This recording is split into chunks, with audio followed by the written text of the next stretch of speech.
Yes, ni sehemu ya 4 ya mimi na mimi, lakini pia ni sehemu ya 4 ya mimi na wewe msikilizaji kuendelea kufahamu mazuri matamu ambayo kijana wetu JC anakwenda kutuelezea kipi kilichokumba hii familia, kwa sababu aliona kuna kitu ambacho hii familia wanapitia, na alikwenda sasa kupata maelezo kutoka kwa hawa wa mama na kufahamu zaidi kipi kilichomtokea Mariam days ago. Kwa hiyo kuanzia hapo msikilizaji, nasi tutaungana kwenye hiki kikao chao kuweza kuelewa mengi zaidi, lakini ni kushukuru sana mpaka kuwa nami sehemu ya 4 kwenye hii bonge moja la story iliyoandaliwa na Litontoni na kusimuliwa nami Lucas Lumbas na kusikilizwa nawe hapo msikilizaji, shabiki wangu mpendwa kabisa. Tusonge mbele. So JC anatuambia kwamba nikanyanyuka kutoka sofani, wakina mama hawa wakiwa sasa wananitazama usoni kwa pamoja, nami nikawasogelea kufikia kwenye sofa liloketi, na kisha mimi nikashuka chini na kukaa karibu na miguu yao. Yaani nilikaa chini kabisa karibu yao, nikiwa nimeikunja miguu yangu sasa katikati kama Muislamu vile, na nikiwatazama nyusoni kwa utulivu. Wote walionekana kunishangaa. Sasa Bi Zawadi akauliza kwamba JC, mbona umekaa chini baba? Usijali, niko sawa. Nahitaji tu nizungumze na nyie kwa mapana zaidi. Huwa napenda sana kuongea na mama yangu kwa njia hii pia. Kwa nini sasa? Nimeshazoea, ni kitu kinachonikumbusha kuwa busara yenu kama wakubwa kwangu ndio iko juu zaidi.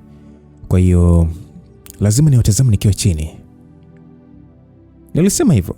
Wote kwa pamoja wakatabasamu kwa kupenda maneno yangu, nikiwa nimekaa kwa uso wenye umakini sana. Sina muda mrefu sana toka tumefahamiana, lakini naweza kusema nyinyi ni watu wazuri sana. Hata mlipojua nilikosea nyumba na kuingia mpaka chumbani kwa binti yenu, hamkunitupia kashfa, bali mlinielewa. Kila mtu ana namna yake ya kuishi, na mimi nimevutiwa sana na nyie sana tu. Napenda kuwa na ukaribu nanyi kama vile nilivyo na ukaribu na mzazi wangu. Basi wote wakatikisa vichwa vyao kukubali. Leo hapo nje mambo hayakuwa vizuri sana, na labda nikaja kwa wakati usionifaa mimi, japo nilitaka kusaidia tu, na labda nikaongea ama kutenda kwa njia mbaya ambayo unaweza hapana kijana wangu, haujafanya lolote baya. Wewe umekuwa ni msaada mkubwa sana kwetu. Kwanza kwa nini ufikirie hivyo? Wakati kama usingekuja muda huu, basi Miriam angejikuta na sign Boga Street. Haujafanya lolote baya kabisa. Wewe kuwa na amani kabisa. Basi aliniambia hivyo Bi Zawadi. Na Bi Jamila akasema kwamba nimeshakuelewa JC. Usichukulie vibaya labda jinsi mimi alivyokuzuia usiende nao huko. Najua ameonyesha tu kama hataki umsaidie, lakini sio hivyo. Bi Jamila akaniambia hivyo. Kiukweli sikuwa hata na wazo la kuchukulia vibaya kitendo cha Miriam kunizuia nisiende pamoja nao huko kwa mwenyekiti, lakini nikaona ngoja niache tu Bi Jamila aniambie maoni yake. Unajua mimi huwa napenda sana kushughulika na matatizo yeye mwenyewe. Yaani mimi ni mtu ambaye anataka afanye kazi zote peke yake. Sisi tutulie tu, yeye ndio abebe mizigo yetu yote. Sasa unakuta kama kwa hali kama ya leo hivyo umemsaidia, najua anathamini, lakini naona bado anakuwa ni kama hataki mtu mwingine abebeshewe mzigo ambayo anayoona ni yeye tu ndo anapaswa kuibeba. Yani ndio yuko hivyo toka wazazi wao wote walipofariki. Bi Jamila aliniambia hivyo, na nami nikatikisa kichwa tu kidogo kuonyesha uelewa. Na ni kweli kabisa. Unajua, ila sisi wote tumefarijika sana ulipotusaidia. Yani kama msemo wa Tesha, Joshua angetuburuza sana leo kama sio JC kumumbua. Bi Zawadi naye akasema hivyo. Kwa hiyo wazazi wao walikufa zamani sana ama? Hapana, sio sana. Imepita tu miaka kama 4 Bado maumivu ya vifo vyao yapo pamoja na sisi. Ilikuwa ni kwenye ajali ya basi na wote wakafa siku hiyo hiyo kwa pamoja. Bi Zawadi alisema hivyo kwa huzuni, japo ni mtu ambaye alishayazoea hayo maumivu. Wanawake hawa wakaangaliana kwa simanzi kiasi. Niliwaambia poleni sana. Basi wakarudi kunitazama tena kwa utulivu na kutikisa vichwa vyao kukubali pole yangu. Sawa, mimi nimeelewa. Huwa nafurahi tu kusaidia wengine na wanaposaidika nafarijika. Lakini pia unajua sisi vijana siku hizi tunafanya mambo mengi bila kufikiria matokeo yake. Na yanapokuja vibaya, kujuta ni lazima. Na maumivu ni lazima. Watu wazima kama nyie ndio mnaotuongoza vizuri. Kwa hiyo hata nyie mna umuhimu mkubwa sana kwenye familia yenu. Maneno ya mtu kama Joshua kuelekea nyinyi yasije kuwafanya mdhani labda hamna thamani katika jamii ama kwenye familia. Yani unajua yule kijana ni mpumbavu sana JC. Yani unajua ni kama haridhikaji hata kidogo. Haridhikaji hata kidogo na anayopewa. Anataka tu kumharibia Miriam maisha yake. Na sijui ni kwa nini tu yuko hivyo. Sielewi kabisa. Bi Zawadi, yani Zawadi Mweupe, alisema hivyo na Bi Jamila akasema kwamba na kuaga hivyo kabisa ni tamato. Kwani Joshua ni nani? Na anataka nini kutoka kwa Miriam? Niliuliza hivyo. Wakaangaliana kwa ufupi kisha wakanitazama tena. Nilijua huu ndio ungekuwa mwanzo wa kukipata kisa kilichopelekea mpaka tukio la leo kufanyika. Hivyo nikaweka umakini wangu vizuri zaidi kuweza kusikiliza. Bi Jamila akaanza kwa kusema Joshua ni kaka yao akina mimi. Kaka? Yani ni kaka yao wa damu au? Ndio. Ila mimi amemtangulia. Amemwacha kama miaka 4 au 5 hivi. Akitoka Joshua ndo anafuatia Tesha. Baada ya Tesha ni Mariam. Alisema hivyo Bi Jamila. Nikatikisa kichwa kuonyesha kwamba nimewaelewa. Na hata hivyo, mbali na hivyo wamekuwa pamoja. Miriam yeye ameanza kazi bado, hao wengine wako shule. Lakini Joshua aliacha masomo na kuamua kuoa. Wazazi wao walikuwa wamekusanya mali na unajua ingefika wakati ambao ingewabidi tu wazigawanye kwa watoto wao. Ila Joshua sasa akawa analazimisha apewe sehemu yake ya urithi mapema ili ndo akaitumie kuanzisha familia yake. Sijui ikiwa ni huyo mwanamke wake ndio alikuwa anamsukuma au ni yeye tu na akili zake. Lakini alikuwa hasikii. Akiambiwa atulie kwanza hasikii. Hadi akawa sasa anagombana na wazazi wake. Shida tu ni ile kwamba yeye ni mwanaume, ana sauti. Kwa hiyo wazazi wao wakaona wampe tu. Tena wakafanya kuzigawa mali zao vizuri tu na kwa hao wengine wadogo tu ili ziwe zao kihalali. Na watakapofikisha umri mkubwa ndio wazichukue. Aliwasumbua kweli wazazi wake. Yaani wa kijana pasi tu. Aliongea hivyo Bi Zawadi Mweupe. Sasa nikauliza kwamba kwa hiyo ndio baada ya kupewa akawa amejitenga sasa ama? Alijitenga. Baba yao alikuwa na mashamba kama 3 hivi. Alikuwa na kiwanja pamoja na duka la bidhaa. Kwenye hicho kiwanja alikuwa ameshaanza kujenga nyumba nyingine ambayo alitaka kuja kumpa Mariam. Lakini sasa Joshua akangangania. Mama yake alikuwa ndio anamshawishi baba yao amwachie tu ili kuziondoa kero. Kwa hiyo baba yake akampa hiyo nyumba. Alijenga huko Kongoe. Sijui unapafahamu? Aliuliza hivyo Bi Zawadi. Nikamjibu ya kwamba napasikia tu japo sijafika. Wala hata sio mbali. Ni hapo tu hivi mbele kutoka Mzinga. Ndani huko ndio ipo hiyo nyumba. Alipewa na shamba moja kabisa ili asilalamike kwa lolote. Na kwa sababu Tesha na Mariamu walikuwa ni wadogo bado, wazazi wao waliona sasa wawaandikie majina yao kuachia mashamba 2 yaliyobaki. Halafu Miriam wakamwandikia urithi wa hii nyumba na duka la baba yake. Sasa mama yao yeye alikuwa na duka la nguo pale Mbagara pia. Lakini akamwachia huyu ndugu yetu Shadia ndio alisimamie. Yaani ilikuwa ni kama vile wamekata tamaa tu kwa sababu ya mambo ambayo Joshua alifanya. Karibia kila siku walipigiwa simu kuambiwa namna alivyotumia pesa kwenye starehe zilizopindukia. Na hata hilo shamba alilopewa aliliuza ili apate hela ya kutumia kwa ajili ya starehe na wanawake tu. Bi Jamila naye akieleza hivyo. Basi mimi nikauliza kwamba na hapo tayari alikuwa ameoa? Kuoa wapi? Wala mwanamke anayeishi naye mpaka sasa hivi ni wa kuweka tu ndani tu. Hawa anamfulia, anampikia. Nyewe mnahitaje sijisoge ukae. Kwa hiyo anamfanyia kazi zote za nyumbani ili yeye akale tu pata. Hadi anazidiwa akili na huyu Tesha. Kasoma huko Arusha. Akaanza kazi sehemu fulani huku akisaidizana na mimi.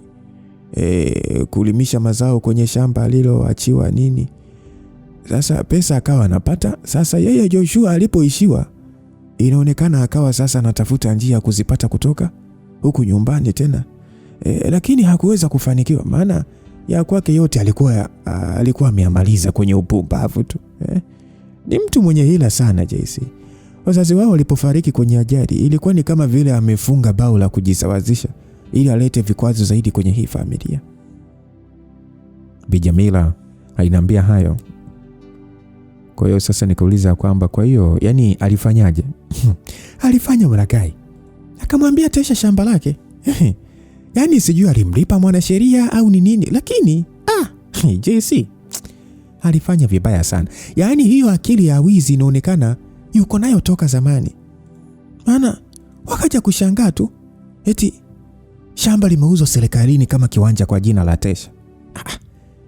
Kijana akakataa kwamba hakuliuza na alishangaa sana. Lakini sasa kulirudisha haikuwezekana tena. Sasa mimi akajaribu sana kufuatilia mpaka akajua ni Joshua ndiye aliyemfanyia hivyo. Lakini akaona asimwambie tu Tesha. Maana huyo kijana ana hasira kali sana. Angeweza kufanya hata jambo baya. Kwa hiyo tafadhali sana JC, usije ukamwambia Tesha. Usijali, naelewa, sitasema lolote kwake. Kwa hiyo sasa ndio hivyo. Sasa Tesha alikuwa na mipango yake kwenye hilo shamba maskini. Huyo mpumbavu akamfanyia hivyo. Kwa hiyo sasa mimi akafanya mikakati kuhakikisha anazuia mambo kama hayo yasitokee tena. Maana tungekuja kushtukia tu hata hii nyumba imeuzwa. Sisi hatujakaa hapa mpaka wazazi wao walipofariki. Ndio tukaja. Na Miriam alikuwa anajitahidi kweli kusimamia vilivyoachwa. Pamoja na kuviangalia kwa kufanya kazi kwa bidii. Najua tu hata shamba la Mariam huyo ng'ombe alitaka kuliiba. Lakini akawa ameshindwa. Ndio maana akaunda hako kampango kake alikokaleta leo hapa. Hajakanyaga hapa miaka mingi. Ila ndio hivyo. Kamemwotesha mapembe akafikiri na cha Mariamu atakichukua. Yani mpaka najihisi yani kutaka kumlaani huyo kijana. Bi Zawadi alisema hayo na kusonya kidogo. Wote walionekana kuwa na huzuni sana. Nami niliwaelewa. Sawa, poleni sana kwa yote. Ila kama wanavyosema siku zote za mwezi 40. Kabisa. Mimi huwa nakaa kimya tu. Lakini ninajua hivi vitu huwa vinamuumiza mno. Anajitahidi sana angalau hata kuijenga hii familia. Sawa, kuna changamoto, lakini sio mbinafsi. Sisi tusingekuwa hapa kama asingetaka tukae. Anaona ni radhi hata asiolewe, lakini mpaka hakikisha Tesha na Mariamu wamebaki katika mazingira mazuri. Sio mazingira mazuri tu, na salama zaidi kimaisha. Halafu eti anakuja mtu tu ambaye ni ndugu yao wa damu kabisa, anatumia mpaka hali ya udhaifu ya mdogo wake ili aweze kumwibia mali. Mdogo wake wa damu kabisa anamuita Tahira. Kweli? Huyo ni binadamu gani huyo? Anatuambia sisi eti mmekaa kula tu hamfanyi lolote. Yeye ndio ametuweka hapa. Haistahili kabisa kuitwa ndugu. Bi Zawadi alisema hivyo kwa hisia na hasira sana. Bi Jamila akamshika mwenzake begani na kuanza kumbembeza kwa kulisugua. Maana Bi Zawadi alikuwa ameanza sasa kutokwa hadi na machozi. Nami nikatazama chini kwa huzuni. Ilinigusa sana moyoni. Kama nilivyosema JC, hata vikwazo vya namna hiyo vikija, tumeshajifunza kusimama pamoja kwa uimara. Kwa hiyo umoja tulionao ndio unatupatia nguvu ya kusonga mbele. Miriam na wadogo zake ndio nguvu yetu. Aliongea Bi Jamila, nami nikasema poleni sana kwa kweli. Sasa yani ningekuwa najua hayo mapema, basi tusidhani kama ningeweza kujizuia kumdunda huyo jamaa. Walitabasamu kwa faraja kiasi, naye Bi Zawadi akasema ya kwamba ungemkunguta tu, ni mshenzi sana. Basi bwana, simu yangu ikaanza kuita, nami nikaitoa na kuona mpigaji ni Charlie Gonga. Hivyo nikaitolea sauti na kuiweka mezani hapo pembeni. Umakini wangu ukarudi kwa mama wakubwa. Kwa hiyo Mariam hakuzaliwa kama jinsi alivyo kwa sasa, si ndio? Hapana, hakuzaliwa hivyo. Ilikuwaje ni akawa namna hiyo? Unajua, kwa kweli hatujui. Hatujui kabisa. Yaani, unajua mama amebadilika tu ghafla na kuanza kufanya vitu kama mtoto au kichaa. Nasema kichaa ni kwa sababu Mimi alipompeleka hospitali walimwambia mdogo wake ana tatizo kwenye ubongo.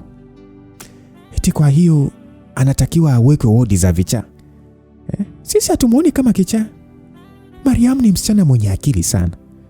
Aliweza kuongea vizuri tu na kwenye masomo alijitahidi, lakini eti ghafla tu akaanza kuwa kama bubu ama mtoto mdogo. Yaani hatukuelewa hata. Na wengine wakawa wanasema kwamba sije amerogwa. Mpaka Shadia akadai ni Joshua ndio amemfanyia hivyo, maana hatupendi kweli. Hawapendi ndugu zake. Anajipenda yeye mwenyewe tu. Sasa hatuwezi kujua, lakini kwa hiyo hii imeanza kutokea akiwa mkubwa. Ndio. Ameanza hivi tu kubwani. Alikuwa ndo amemaliza form 4 na alifaulu vizuri. Wenye kumrushia ndo hivyo wakamrushia. Bi Jamila alinijibu hivyo. Kwa hiyo wazazi wake walikuwa hai bado? Hapana. Tena wamefariki tu hivi ndo akapatwa na hiyo shida. Kwa hiyo ni baada ya wazazi wake kufa tu ndio akaanza kuwa kama haelewi hivi. Ndio hivyo, wamejaribu sana madawa, wamejaribu hospitali, lakini bado wanamuona kama kichaa tu. Kwamba anatakiwa akae na vichaa. Sisi hatutaki kumwacha huko, hasa dada yake. Mamu bado ni mamu na tunajua hii itapita tu. Ni kuendelea kumuomba tu Mungu. Na kama kuna kitu kimefanywa hapa katikati ili kumharibia mtoto future yake, basi tunakikemea. Hizo figisu zitashindwa tu kwa uwezo wa roho ya Mungu. Alisema hivyo Bi Zawadi. Sasa nikatazama chini kwa umakini. Nilikuwa nikitafakari yote waliokuwa wametoka kuniambia, nami nikawa nimepata mwanga zaidi juu ya maisha ya binti Mariam. Vipi JC, unawaza nini? Bi Zawadi aliuliza hivyo, nikanyanyua uso na kuwatazama. Unaonekana huko mbali kweli kimawazo. Tumekuhuzunisha sana eti? Bi Jamila aliniuliza. Hapana, nimeguswa tu. Nawashukuru sana kwa kunieleza hayo yote. Ndio maisha yalivyo. Hapo napo mimi ameenda kupambana na huyo ndugu yake. Kwa hiyo tusubiri tu kusikia nini kimetokea huko. Haweko hata ndani tu hata mwaka hivi. Akili itamsogea. Kweli kabisa. Bi Jamila akapigia mstari. Sawa, cha moto atakipata tu, ila mimi hapa kutokana na yote mlioniambia kuhusu Mariam, nimeelewa sasa kinachomsumbua. Sio kwamba Mariam amechizika, ila nadhani amepatwa na mshtuko tu kwenye ubongo wake. Ikiwa huo mshtuko umetikisa sehemu muhimu za kutunzia kumbukumbu za yeye kuwa nani, inasababisha utofauti utokee. Na kwa sababu sio jambo alilozaliwa nalo, nafikiri kuna njia za kurudisha hali yake kuwa kawaida tena. Basi nilipomaliza kusema hivyo, akina mama hao walikuwa wananiangalia kama vile bado walitaka niendelee kuzungumza. Kwa hiyo nimeona ana njia tofauti za kuitikia mambo. Dada yake akimgusa shingoni na kumbonyeza, hata kama bado hajamuona, anajua ni Miriam. Wanapocheza rede na watoto wengine, anajua raha ipo kwenye kurusha mpira na kuponda mtu. Nilipoweka mkono wake hapa juu na kumuitikia marahaba bila yeye kuniamkia, alitikia kama mtoto kabisa, kwa kuelewa maana ya nilichokifanya, kwamba nilikuwa namtania yeye kuwa mtoto. So Mariam sio kichaa.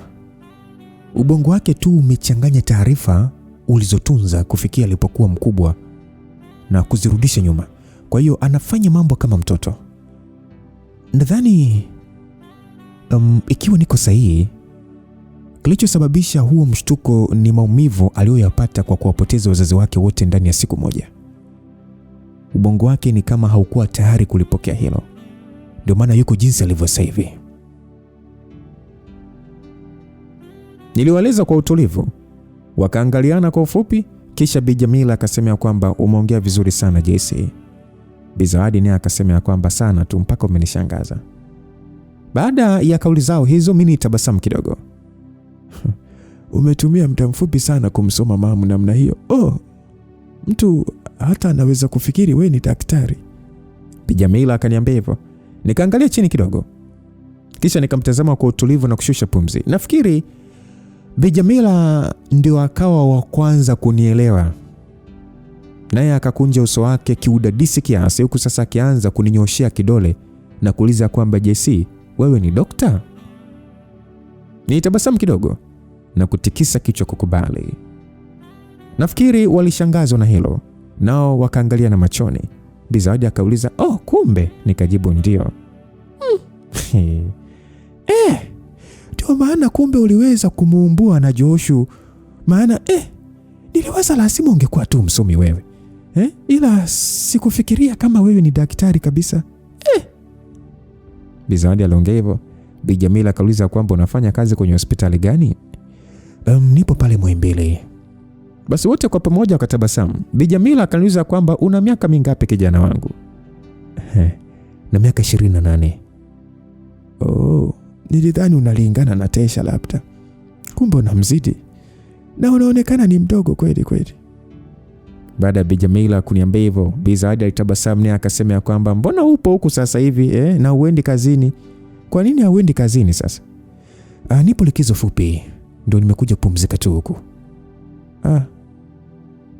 Sawa. Bi Zawadi akaonyesha kuelewa. Mama zangu, ninataka kumsaidia Mariam. Kwa hii miezi michache ya likizo nitakayokuwa huku, nataka niitumie kujaribu kucheza naye. Huenda tukaamsha kitu fulani kitakachoweza kumfanya awe sawa tena. JC, yaani kweli unaweza kumsaidia mamu na akawa sawa tena? Amesema anajaribu tu bwana. Sio uhakika kwa asilimia zote, si ndio baba? Bi Jamila alisema hivyo, nikatikisa kichwa kukubali. Nami nikasema ya kwamba muda ndio utaongea. Basi wanawake hawa wakaangaliana kwa ufupi. Kisha Bi Jamila akaniambia sawa, sisi hatutakuwa na neno, ila kinachotakiwa ni wewe kuongea kwanza na Miriam.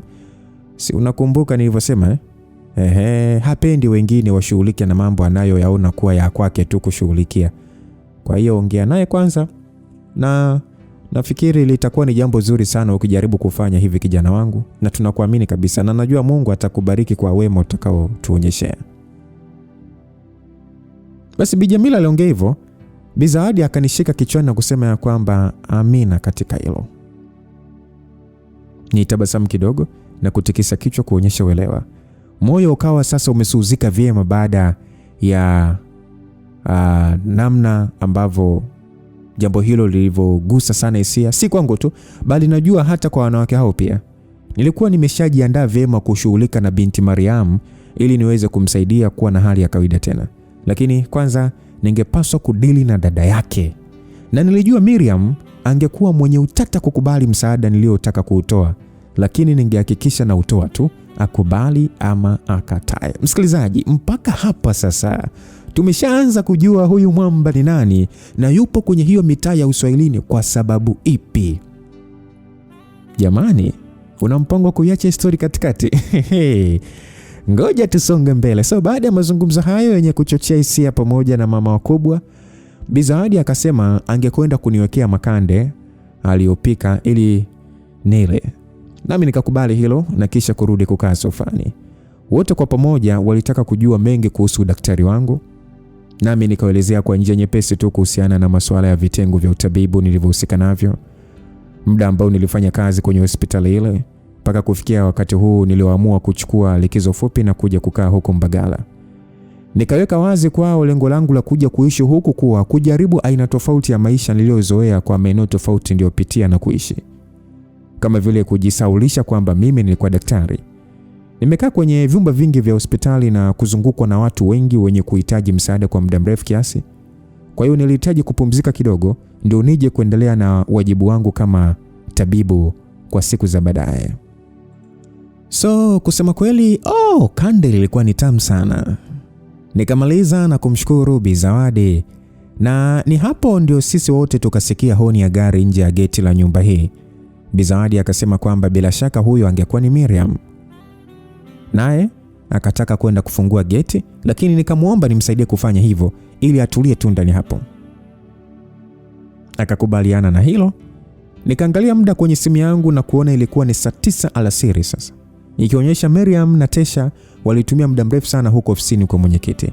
Ama labda walikwenda na sehemu nyingine pia, ukitegemea walitoka na gari, so huenda walipita sehemu nyingine. Kwa hiyo mimi nikaenda hapo getini na kulifungua geti kuruhusu gari liingie.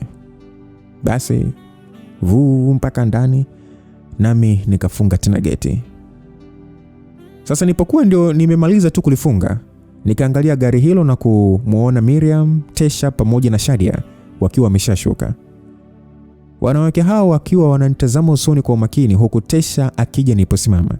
Akanifikia karibu na tukagonga tano, huku akisema kwamba wewe mwamba vipi? Poa tu, vipi za huko? Nilimuuliza, hakutoa jibu, bali akaangalia chini na kushusha pumzi.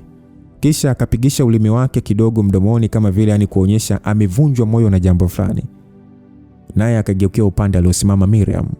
Mimi pia nikamwangalia mwanamke huyo ambaye alikuwa ananiangalia kwa njia tulivu tu, nami nikampungia mkono kidogo kama kumpa salamu.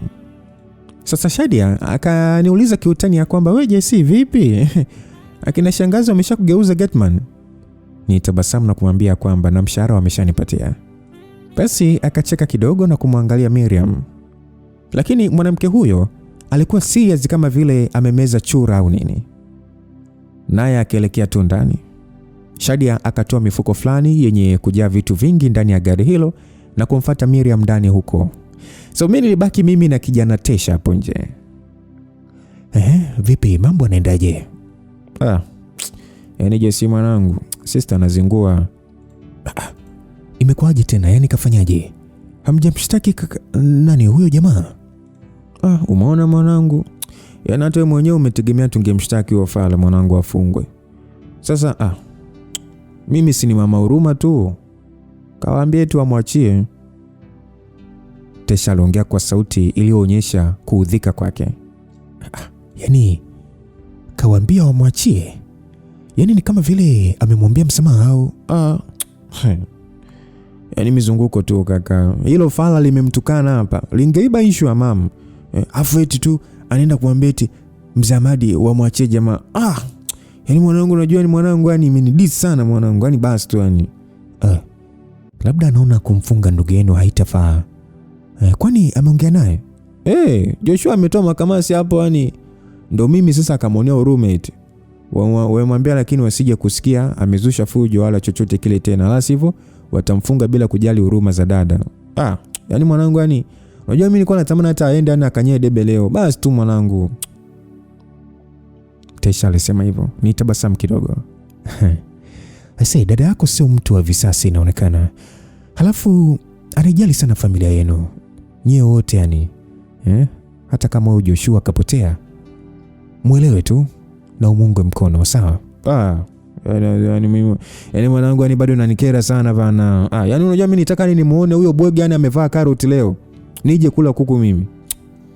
Sasa hivi nakuja kula tu kande huku nimevimba. Sasa ndo nini bana? Tesha aliongea kwa kuudhika sana. Nilicheka nikasema kwamba nenda kale kande, litapunguza hasira, ni tamu sana. Kwani umeshakula? Ya, Bi Zawadi kanionjesha. Au sio? Sawa, ngoja na mimi nikale mwanangu, nipige maji. Alafu hivi mishe gani unafanya baadaye? Mimi nipo tu. Mwanangu sijui twende tukazurure tu Mbagala. Ningekuwa na mshuko mwanangu yani tungeshindia Masai. Gonga amenipigia mara kadhaa, sasa sijui anataka nini. Kweli mwanangu, kwa hiyo vipi hujapokea? Hamna, sioni hata haja. nahisi kama atanisumbua tu. Mwanangu, usizingue mwanangu, mtafute. Najua anataka kukuita mwanangu. We fanya mambo basi, sawa Uniunganishe basi na mimi angalau hata tukazimue za ofa mwanangu, ama nini?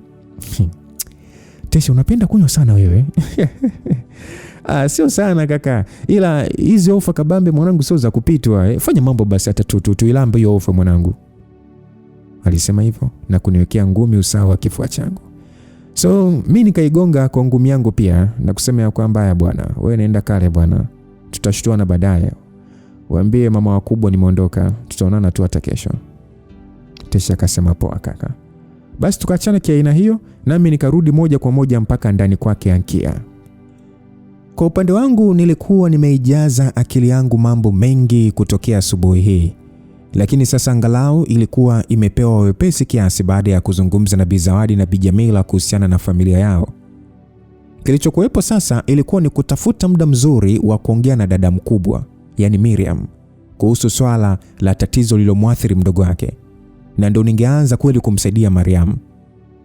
So nilipofika sebleni hapo sikumkuta Ankia. Nami nikasogea mpaka upande wa kuelekea jikoni nikidhani angekuwa huko, lakini nikamkosa. Bila shaka angekuwa chumbani kwake, labda kalala.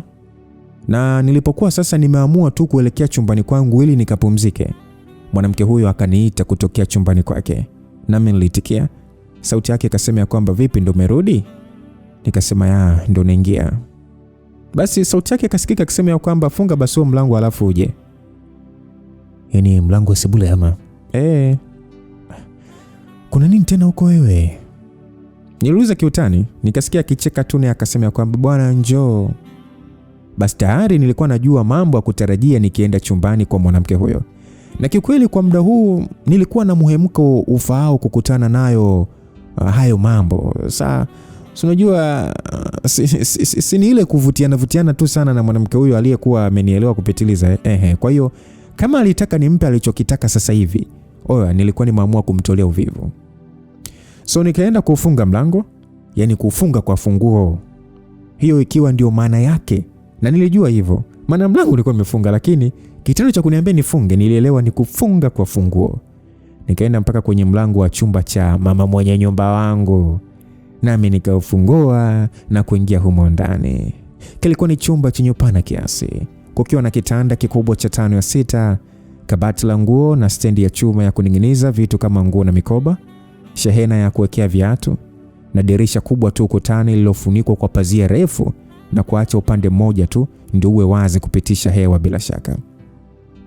Harufu ile nzuri ya Ankia ilikijaza vyema chumba hicho. Nami nikaacha tabasamu hafifu baada ya kuona jinsi kitanda chake kilivyopambwa vizuri. Sio mashuka wala mito, ila Ankia ndiye aliyekuwa pambo hapo lenyewe. Mwanamke alikuwa amejilaza kwenye kitanda hicho kwa kulalia tumbo, huku miguu yake akiitandaza kiasi na mikono yake alikunja na kuikutanisha usawa wa kichwa chake, akiulaza uso wake kwenye viganja vyake alivyoviunganisha pamoja. Alivaa kangamoko tu, ikifanya mlima wake hapo nyuma uonekane vyema kwa jinsi ulivyotona, na mapaja yake yenye nyama yakiwa wazi kwa nyuma. Salale. Ilikuwa ni kama vile ni chakula kimewekwa mezani na mimi nikitakiwa kuwa mlaji, ningeamua tu nianze kukitafunia wapi. Ankia kweli alikuwa ameamua kunionyesha na mimi nisingemvunja moyo. Alikuwa ananiangalia huku akitabasamu kwa njia ya shau. Yaani lile tabasamu la kuonyesha tunaelewana sana. Nami nikaingia humo na kusimama usawa kitanda huku nikimwangalia. Keki hiyo. Nikamwambia hivyo kwa sauti ya chini. Akaelekeza fikra zake katikati ya suruali niliyovaa, naye akaniangalia tena machoni. Wow, naona umeuandaa msusi vyema. Ama ulikuwa unataka kulala? Nilimuuliza. Akafumba macho yake na kutikisa kichwa kataa.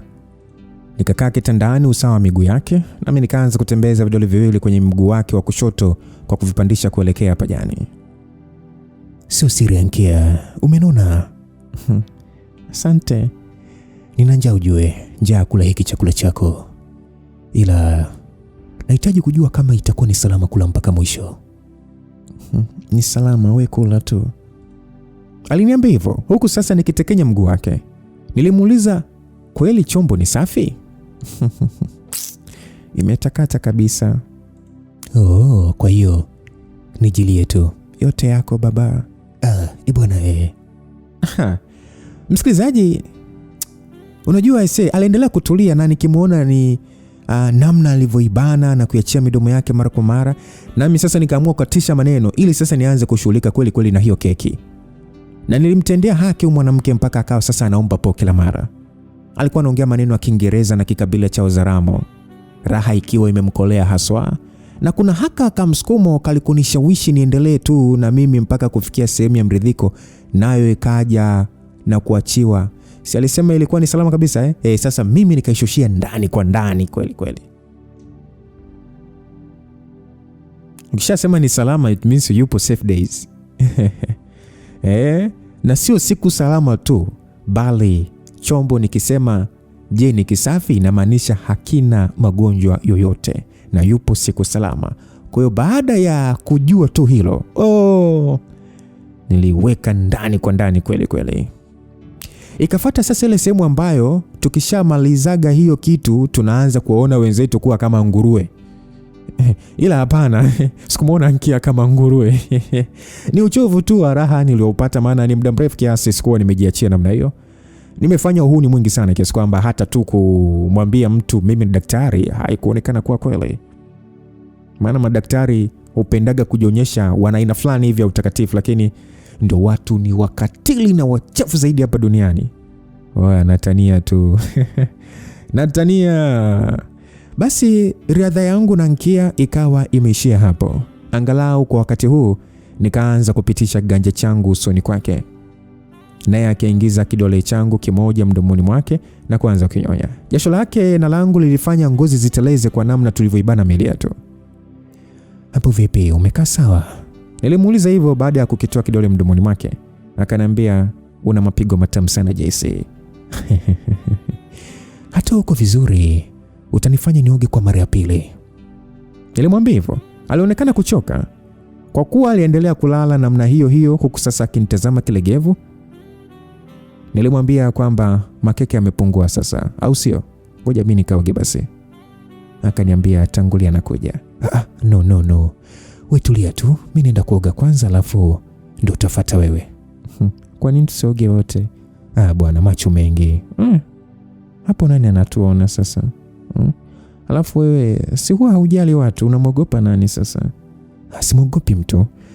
Ila mimi sio hivyo, napenda ya ndani au ya ndani, sio mpaka kila mtu ajue. Na huu mtaa wenu umekaa kama wakaza moyo tu. Haya baba, chochote kile kwa ajili yako. Naweza kusema umenipa raha kweli kweli. Aise, bala lako ni bala kweli kweli, sio mchezo. Alisema hivyo. Nitabasamu kidogo kuanza kuivaa boxer, nami nikamwambia kwamba wewe ni mtamu sana. Basi tabasamu kidogo kwa haya, na akasema hata wewe pia. Sawa, ngoja sasa mimi niende nikajimwagie maji alafu naingia kulala. Nilimwambia hivyo na kusimama. Akauliza kwamba vipi hauli? Nimeshiba, Zawadi Mweupe kanipa kande. Umeongea nao? Ndio. Wamesemaje? Wamenikubalia. Nataka nimsaidie Mariam na shida alionayo. Ikiwa mambo yataenda vizuri, basi atakaa sawa. Sasa unataka kumsaidiaje sasa? Wewe utaona tu. Ila ndo napaswa niongee na dada yake kwanza. Bado alikuwa hajarudi. Afu si nimesikia kama gari limeingia. Yaani ndo amerudi afu mimi ndo nikao natoka. Kwa nitatafuta tu wakati mwingine niongee naye. Nataka sana nimsaidie huyu msichana. Niombe nifanikiwe. Nini, mbona unatabasamu? Una roho nzuri. Natamani ningekumiliki kimoja. Nitabasamu tu na kuokota nguo zangu huku nikimwambia kwamba sio roho nzuri tu. Sema ni hicho kimoja nilichokupiga hapo ndio kimekumaliza akili kabisa, lakini usijali. Utakipata tena na tena. Uendelea tu kuwa mtoto mzuri. Basi itabasamu na kuniangalia kwa madaa. Nikamsogelea na kumpiga busu kavu mdomoni. Hii ndio naiita busu ya kishikaji. Nami nikatoka chumbani kwake hatimaye. Basi bwana, nilikuja kuamka mida ya saa 12 kasoro. Mida ya jioni hiyo. Nami nikanyanyuka kutoka kitandani na kuvaa nguo nyepesi. Tokea nilipomaliza tu ile issue yangu na Nkia muda mfupi nyuma, nilienda kuoga na kisha kuja kulala kidogo. Nikachukua simu na kukuta jumbe chache pamoja na missed call kutoka kwa Charlie Gonga. nami nikaamua nimtolee jamaa uvivu tu. Hatimaye nilimpigia. Alipopokea akaanza kuniuliza kwa nini sikuwa nikijibu miito yake, nami nikamwambia sikuwa karibu na simu leo kutokana na kuiacha ndani ipigwe chaji wakati nilipokuwa nimetoka. Basi nilibuni tu hadithi hiyo upesi kwa kusema namna hiyo kwamba yani ndio nimerudi tu sasa hivi. So nami nikamuuliza ikiwa kulikuwa na jambo muhimu sana alitaka kunieleza. Akaniuliza kama ningeenda Masai baadaye. Nami nikasema haikuwa jambo la uhakika, lakini akasema tu okay, kama una uhakika sana basi njoo tu. Ukifika agiza chochote ambacho utahitaji nami nitalipia. Basi jamaa alikuwa ameanza kuleta mambo nisiyoyafagilia hata kidogo, msikilizaji. Shobo nyingi. Sasa ananiambia mimi nimwambia kabisa mimi sina time ya kwenda Masai, lakini ananiambia kama nikipata muda niende na niagize chochote ninachotaka atalipia. Mjini hapa. So alisema naye hakuwa na mtu wa shobo sana, ila kwangu alikuwa ameanza kushoboka mno. Na ili kumridhisha tu nikasema poa, ningefanya hivyo. Basi tukaachiana hapo. Nami nikaingia upande wa jumbe fupi na kumjibu Tesha aliyekuwa anauliza kama tutaingia Masai ama tukatembea Mbagala. Nikaambia tutaenda Masai mida ya saa 1. Kwa hiyo apite hapa kwa Ankia ili twende. Basi baada ya hapo nikatoka chumbani hatimaye na kwenda sebuleni. Ankia hakuwepo sehemu yoyote kati ya sebule na jikoni. Nami sasa nikakisia kuwa huenda alikuwa amelala bado. Yeye pia aliniambia angelala. Kwa hiyo nikaenda tu kwenye sofa na kukaa. Nikapitia pale mitandao ya kijamii kidogo na kusoma vipengele fulani hivi vifupi vya masuala ya kitabibu. Kisha nikaachana na simu ili sasa umakini wangu ni uweke kwenye ile feni ya Ankia. Nikaifuata na kuanza kuichunguza hapa na pale. Nikijaribu kuiwasha na kubashiri tatizo lingekuwa wapi mpaka giza lilipoanza kuvizia kuingia, na hali hiyo sasa ikifanya ndani pawe na ugiza. Ni taa ya sebule iliyowashwa ndio ikanifanya niachane na hiyo feni baada ya kumwona Ankia. Nami nikampa tabasamu la mapokezi huku yeye sasa akiniangalia na kufikicha jicho lake, yani kama mtu aliyetoka kusinzia hivi. Yani na akiwa ametoka kuamka. Kasura kake kalivimba kiasi. Na mwilini alivaa ile kanga moja niliyomkuta nayo muda ule chumbani. Kitu ambacho kikanikumbusha mchezo wetu mzuri uliomwacha akinimwagia sifa za mimi kuwa fundi. Basi nimsalimia kiutani nikamwambia kwamba good morning. Akaniuliza kwamba ninaona kama sijasoma morning sasa hivi. Angalia saa uone. Ndio naingia saa 1, ubishi wa nini? Kichwa chako. Mwache mambo yako. Vipi? Umeamka zamani ama? Hamna, sina muda mrefu. Wewe ndo nalala kama gogo. Bwana nilikuwa nimechoka. Alisema hivyo na kuja ukaa kwenye sofa karibu na sehemu niliyochuchumaa kwa kupiga goti moja chini, huku feni ikiwa mkononi mwangu. Mimi nikaendelea kuichokonoa tu. Umeweza kuitengeneza? Hamna, ila wewe ngoja, hii inazunguka sasa hivi tu. Tena mapema tu. Haya bwana. Wewe ndio fundi, nakuaminia. Haupingwi kwa hilo mama. Basi akatabasamu kidogo na kuendelea kunitazama nilipoendelea kutia juhudi kuirekebisha feni hiyo. Kisha nikaifunga na kujaribu kuiwasha. Si ikaanza kuzunguka bwana. Ankia akaachama kimshangao huku na mimi sasa nikitabasamu kwa furaha. Alafu nikamwangalia kwa macho yenye kiburi. Akacheka kwa furaha na kunikumbatia akisema amekubali sana maajabu yangu. Basi nikaiweka feni pembeni na kwa karibu yake ikiwa inatupuliza tu sasa angalau hata kupunguza joto nini. Nami nikasema ya kwamba vipi imeshagani sasa hivi? Alishusha pumzi na kusema ya kwamba labda kupika tu. Nilikutunzia ugali mchana ila sasa najua sasa hivi hautaula. Inabidi tu nikafuate mboga sokoni alafu nije kupika na ubwabwa. Kwani ni mboga gani? Sijui samaki au nyama. Airisha tu. Kwa nini? Tutakula. Nataka tuende Masai. Tutakula huko. Unanitoa dina? Hapana bwana, usikijaze kichwa chako hayo mambo. Tunaenda na Tesha. Mimi nikafikiri ni wewe na mimi tu. Anyway, afadhali lakini sitakusumbua. Mwanaume wangu anaenda kununulia msosi. Nitake kipi kingine? Basi nitakuwa nakupeleka tu kula msosi. Sawa? Ila swala la kukupelekea moto sahau.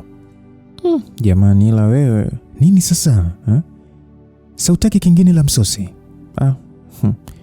Mimi sitaki bwana. Unataka nini sasa? Kula lazima, kuliwa hiari. Jinga wewe. Alicheka kidogo na kunilalia begani. Basi simu yangu ikaanza kuita. Nami nikaitoa na kukuta namba ngeni. Sikupenda kabisa kupokea namba nisizozifahamu, maana usumbufu ulikuwa ni mwingi sana. Naye Ankia alipoona sipokei, akaiangalia namba hiyo kwenye kioo cha simu yangu na akauliza nani? Hata sijui bwana, mimi hata sipokei. Kwa nini sasa? Je, kama ni muhimu? Hatuma ujumbe bwana. Mimi simu nisizozifahamu bwana usipokei. Asa ndo nini? Ndo hivyo. Asa je, kama ni Tesha au mtu mwingine tu mnayefahamiana naye? Hakuna bwana. Mimi watu naofahamiana nao huwa na wasave. Sipendagi usumbufu wa namna hii. Basi simu ikakata, kisha ikaanza kuita tena. Namba ikiwa ni hiyo hiyo. Pokea tu JC. Hawezi kuacha kukupigia usipopokea. Tuchukulie tu ni ndugu yako. Wewe nisikilize, tupokea. Na nikikuta sio nikufanyeje? Chochote tunachotaka nifanye. Haya. Basi nikapokea usimu. Nami nikaiweka sikioni. Sikuzungumza, lakini aliyekuwa upande wa pili alipoanza kuongea, nikaweka uso makini. Sauti hii nilifahamu ikiwa ni ya mwanamke. Uzito wa namna ambayo aliliita jina langu uliniambia kwamba mwanamke huyu alikuwa ni Akilia. Sauti yake nilitambua ilikuwa ni ya Joy. Joy alisema, Jesse, naomba nisaidie na kuomba tafadhali. Nilishangaa kiasi. Sikuwa na kumbukumbu ya kumpa namba yangu, lakini hilo halikuwa lenye umuhimu sana kwa wakati huo. Nilijiuliza alikuwa amepatwa na nini kilichohitaji mimi ndio nimpe msaada. Sikutaka kujiingiza kwenye shida zingine zaidi za watu wa aina yake, lakini jambo hili lilivuta hisia zangu za kujali kumuelekea. Alikuwa amekumbwa na nini huyu mwanamke mpaka kuhitaji msaada wangu? Hey, Joy. Nikaita hivyo huku sasa nikimwangalia Ankia. Ankia akaniangalia kiumakini pia. JC, nakuomba njoo, nakuomba JC. Umekuaje, kwani nini shida? Nakuomba uje. Nije wapi sasa? Na umefanyaje? Mbona sikuelewi? Njoo, nimepigwa. Nakuomba JC uje, njoo. Umepigwa na nani? Na uko wapi? Hakujibu kitu na kuendelea kulia tu. Nami nikamwangalia Ankia kimaswali. Akanionyesha ishara kwamba niweke mfumo wa kipaza sauti kwenye simu. Nami nikafanya hivyo ili amsikie pia. Joy akawa sasa akisikika vyema zaidi. Namna ambavyo alikuwa analia alisikika vyema zaidi. Nikasema kwamba wewe Joy, hebu naomba niambie uko wapi? Niko Kongoe. Niko hapa Kongoe hapa. Nani amekupiga? Na amekupiga wapi? Eleweka basi. Jesse, nakuomba tu uje, nakuomba. Wewe uje tu, naomba nitoe huku Jesse, nimeumia. Nikaona huyu mwanamke huyu sasa ananichanganya tu. Hivyo nikakata simu na kuangalia pembeni kwa kuudhika sasa. Ankia akasema kwamba Jesse, mbona umekata simu sasa? Joy anaonekana kuwa na shida, ameumia. Ankia, mimi sio mtoto mdogo Ankia. Tumia akili na wewe basi. Una maana gani kwani? Huyu mwanamke anataka kunipanda. Wewe ndio ulimpa namba yangu, si ndio? Mbona unakaa kimya? Nijibu Ankia, wewe ndio ulimpatia namba yangu.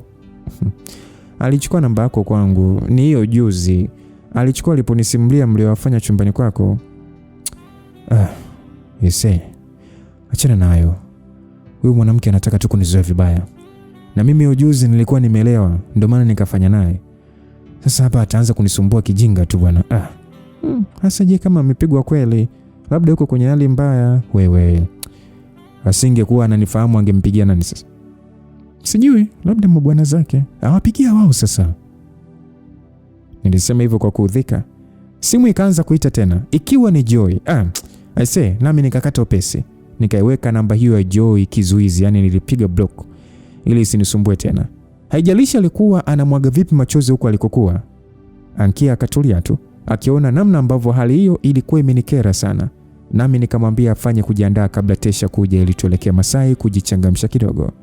Kisha nikatoka hapo na kuelekea chumbani kwangu. Basi bwana Tesha hakukawia kuja hapo kwa Ankia baada ya mimi kuipuuzia simu ile ilionikera kutoka kwa Joy. Na alikuwa amevaa kwa njia ya kawaida ya kinyumbani tu. Hata mimi pia nilitinga nguo zangu za kawaida tu, japo ningeonekana kupendeza mno kama kawaida yangu. Ni Ankia ndiye aliyejiweka muonekano matata. Alivaa nguo kama shati laini hivi tu lenye mikono mirefu, ni jeupe hivi, lililoishia sehemu ya chini mapaja yake, pamoja na kaptura cha skin ni cha rangi nyeusi kifupi tu sana alichovaa kwa chini. Na hapo sasa ndio nikawa nimegundua kumbe mwanamke alijua kujiachia. Kwa hiyo tukasepa zetu kwenda Masai kwenye mida ya saa 2 kasoro hivi. Basi Tesha akatuambia kwamba dada yake alikuwa nyumbani, hasa kwa sababu leo ilikuwa ni Jumapili, kwa hiyo alishinda tu hapo tu. Akaeleza pia kwamba hapo nyumbani kwao angalau kwa wakati huu mambo yalikuwa vizuri tu kama nilivyoyaacha tokea Joshua aondolewe. Dada yake hakuwa mbanizi sana, ila alimwambia Tesha hawahi kurudi. Issue za kuingia ndani usiku mno hazikufaa, kwa hiyo anatakiwa kurudi mapema.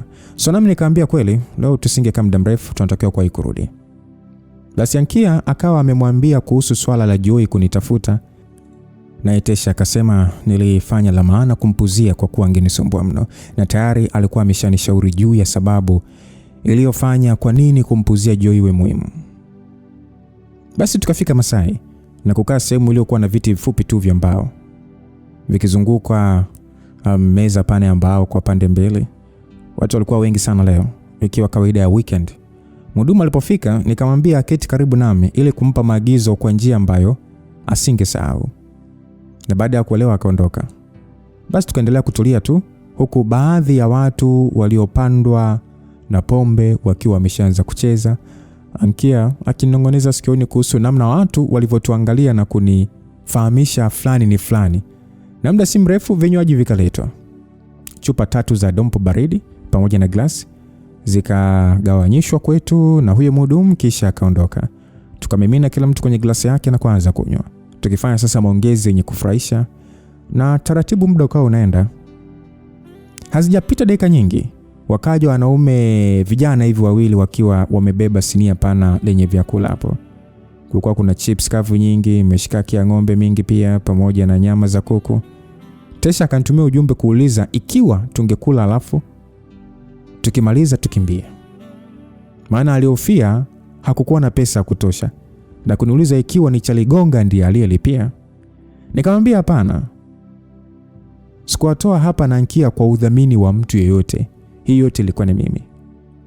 Ni alijitahidi tu kufurahia kisha tuondoke mapema. Basi makamuzi akaanza baada ya sisi wote kunawishwa mikono.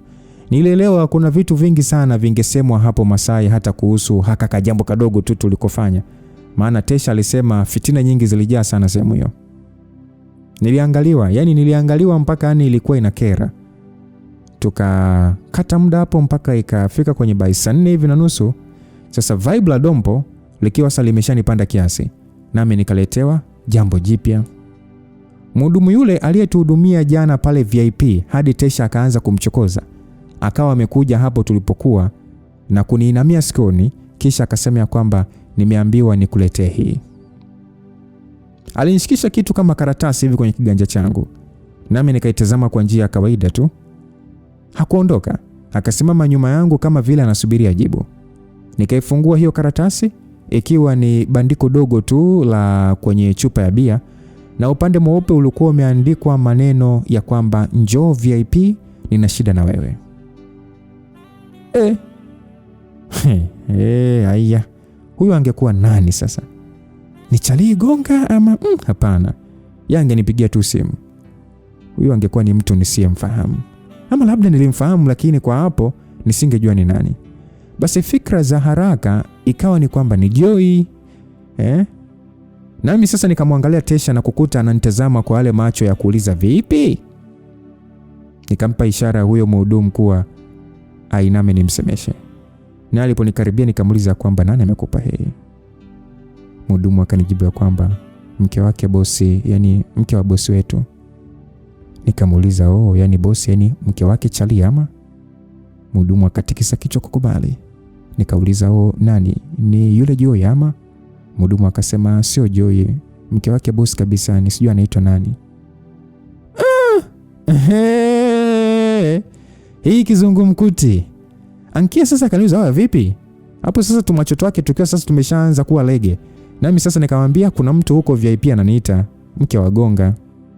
Ankia aliposikia hivyo akaniambia niende tu kumuona. Maana alimjua lakini hakuwahi hata kuongea naye. Ila nafsi yangu ikawa nikapingana sana na hilo. Sasa nilimvuta tena karibu ule mhudumu, yani asogeze sikio lake, na kisha nikaambia kwamba sasa sikia, nenda kamwambia hivi, mimi ninakula, sawa nipo nakula chakula. Kama nataka kuniona, yeye ndio aje hapa.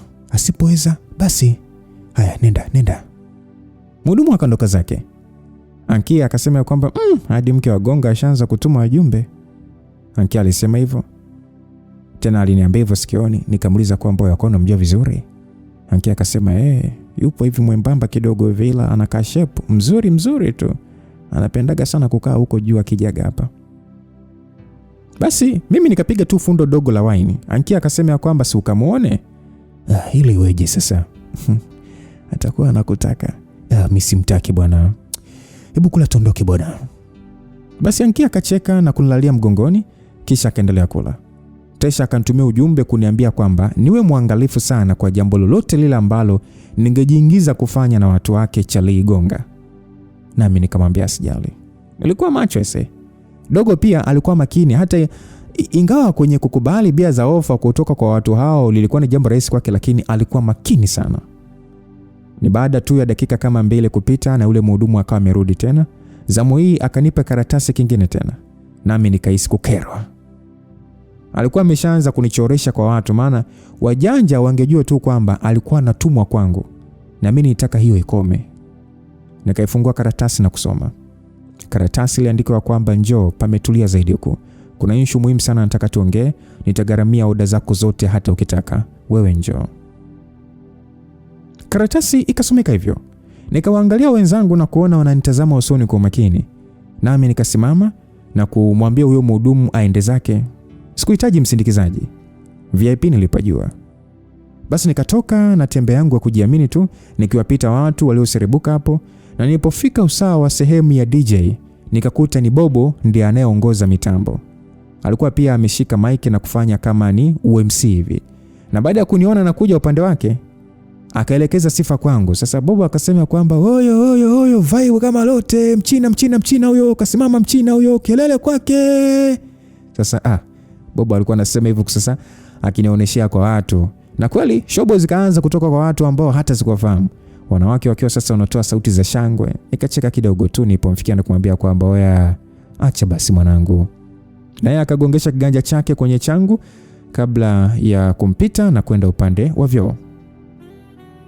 Baada ya kutoa haja ndogo ndefu kweli, nikatoka hapo na kuelekea VIP. Yaani moja kwa moja mpaka ndani. Nilipoingia nikakuta ndani humo kukiwa na utupu wa watu, isipokuwa tu ya mwanamke mmoja hivi aliyekuwa amekaa kwenye sofa upande wa mbele zaidi. Alikuwa amekaa kwa utulivu tu, simu ikiwa kiganjani na macho yake akiwa kwangu. Alikuwa ni mzuri kwa kiasi chake, mwembamba lakini kutokea kiunoni mpaka miguuni alikuwa amenawiri. Akiwa amevalia gauni refu lenye kubana mwili wake, ni jeusi na lilikuwa na mpasuo mrefu kufikia juu ya hip yake, ulioonyesha vizuri sana paja lake jeupe. Sura yake ilitaka kufanana na mwigizaji Rozindauka, ingawa huyu alikuwa mweupe. Alishonea wigi la nywele za kizungu kichwani na midomo yake ilikuwa ni minene ikionyesha mtapakao wa lipstiki nyekundu iliyong'aa. Alivutia kwa muonekano aliokuwa nao aise.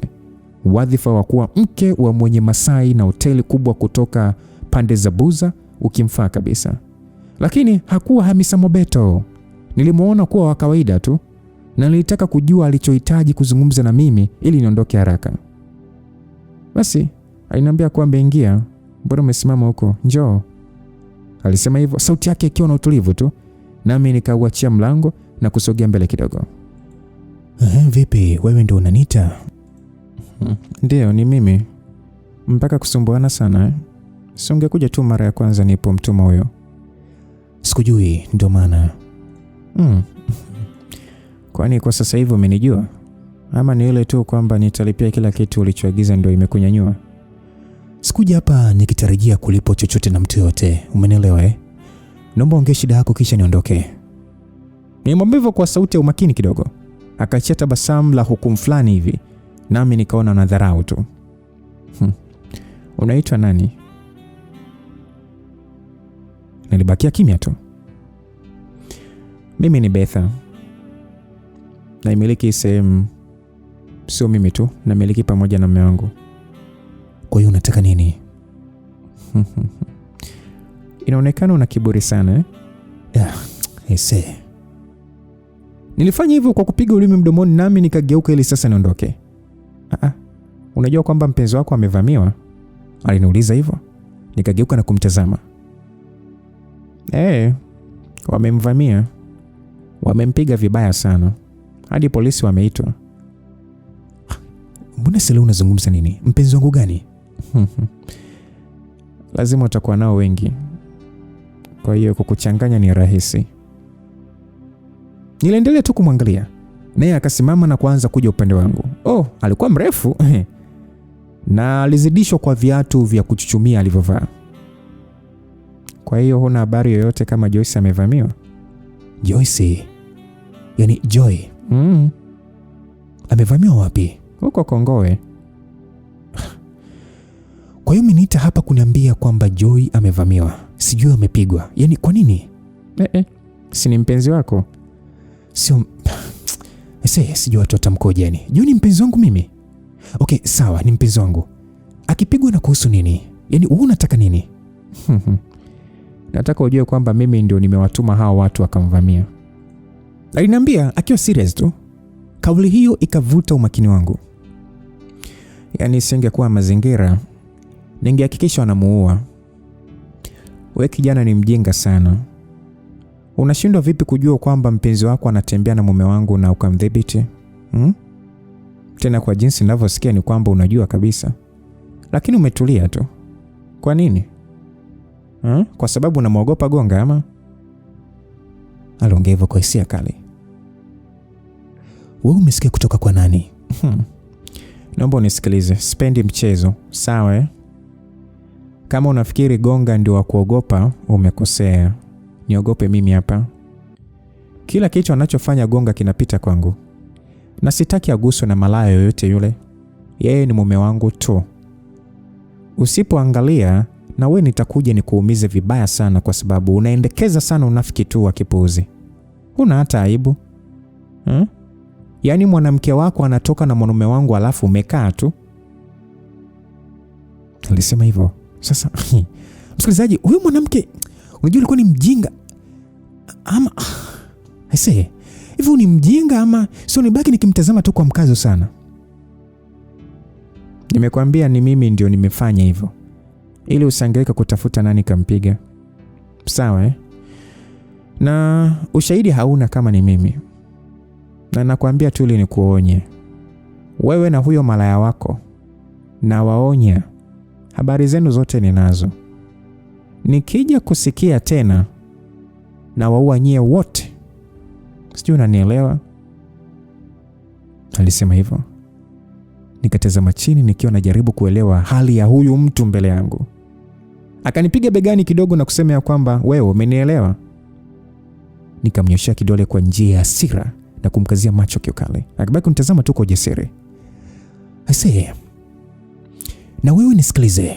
Sikuombi. Nataka unisikilize.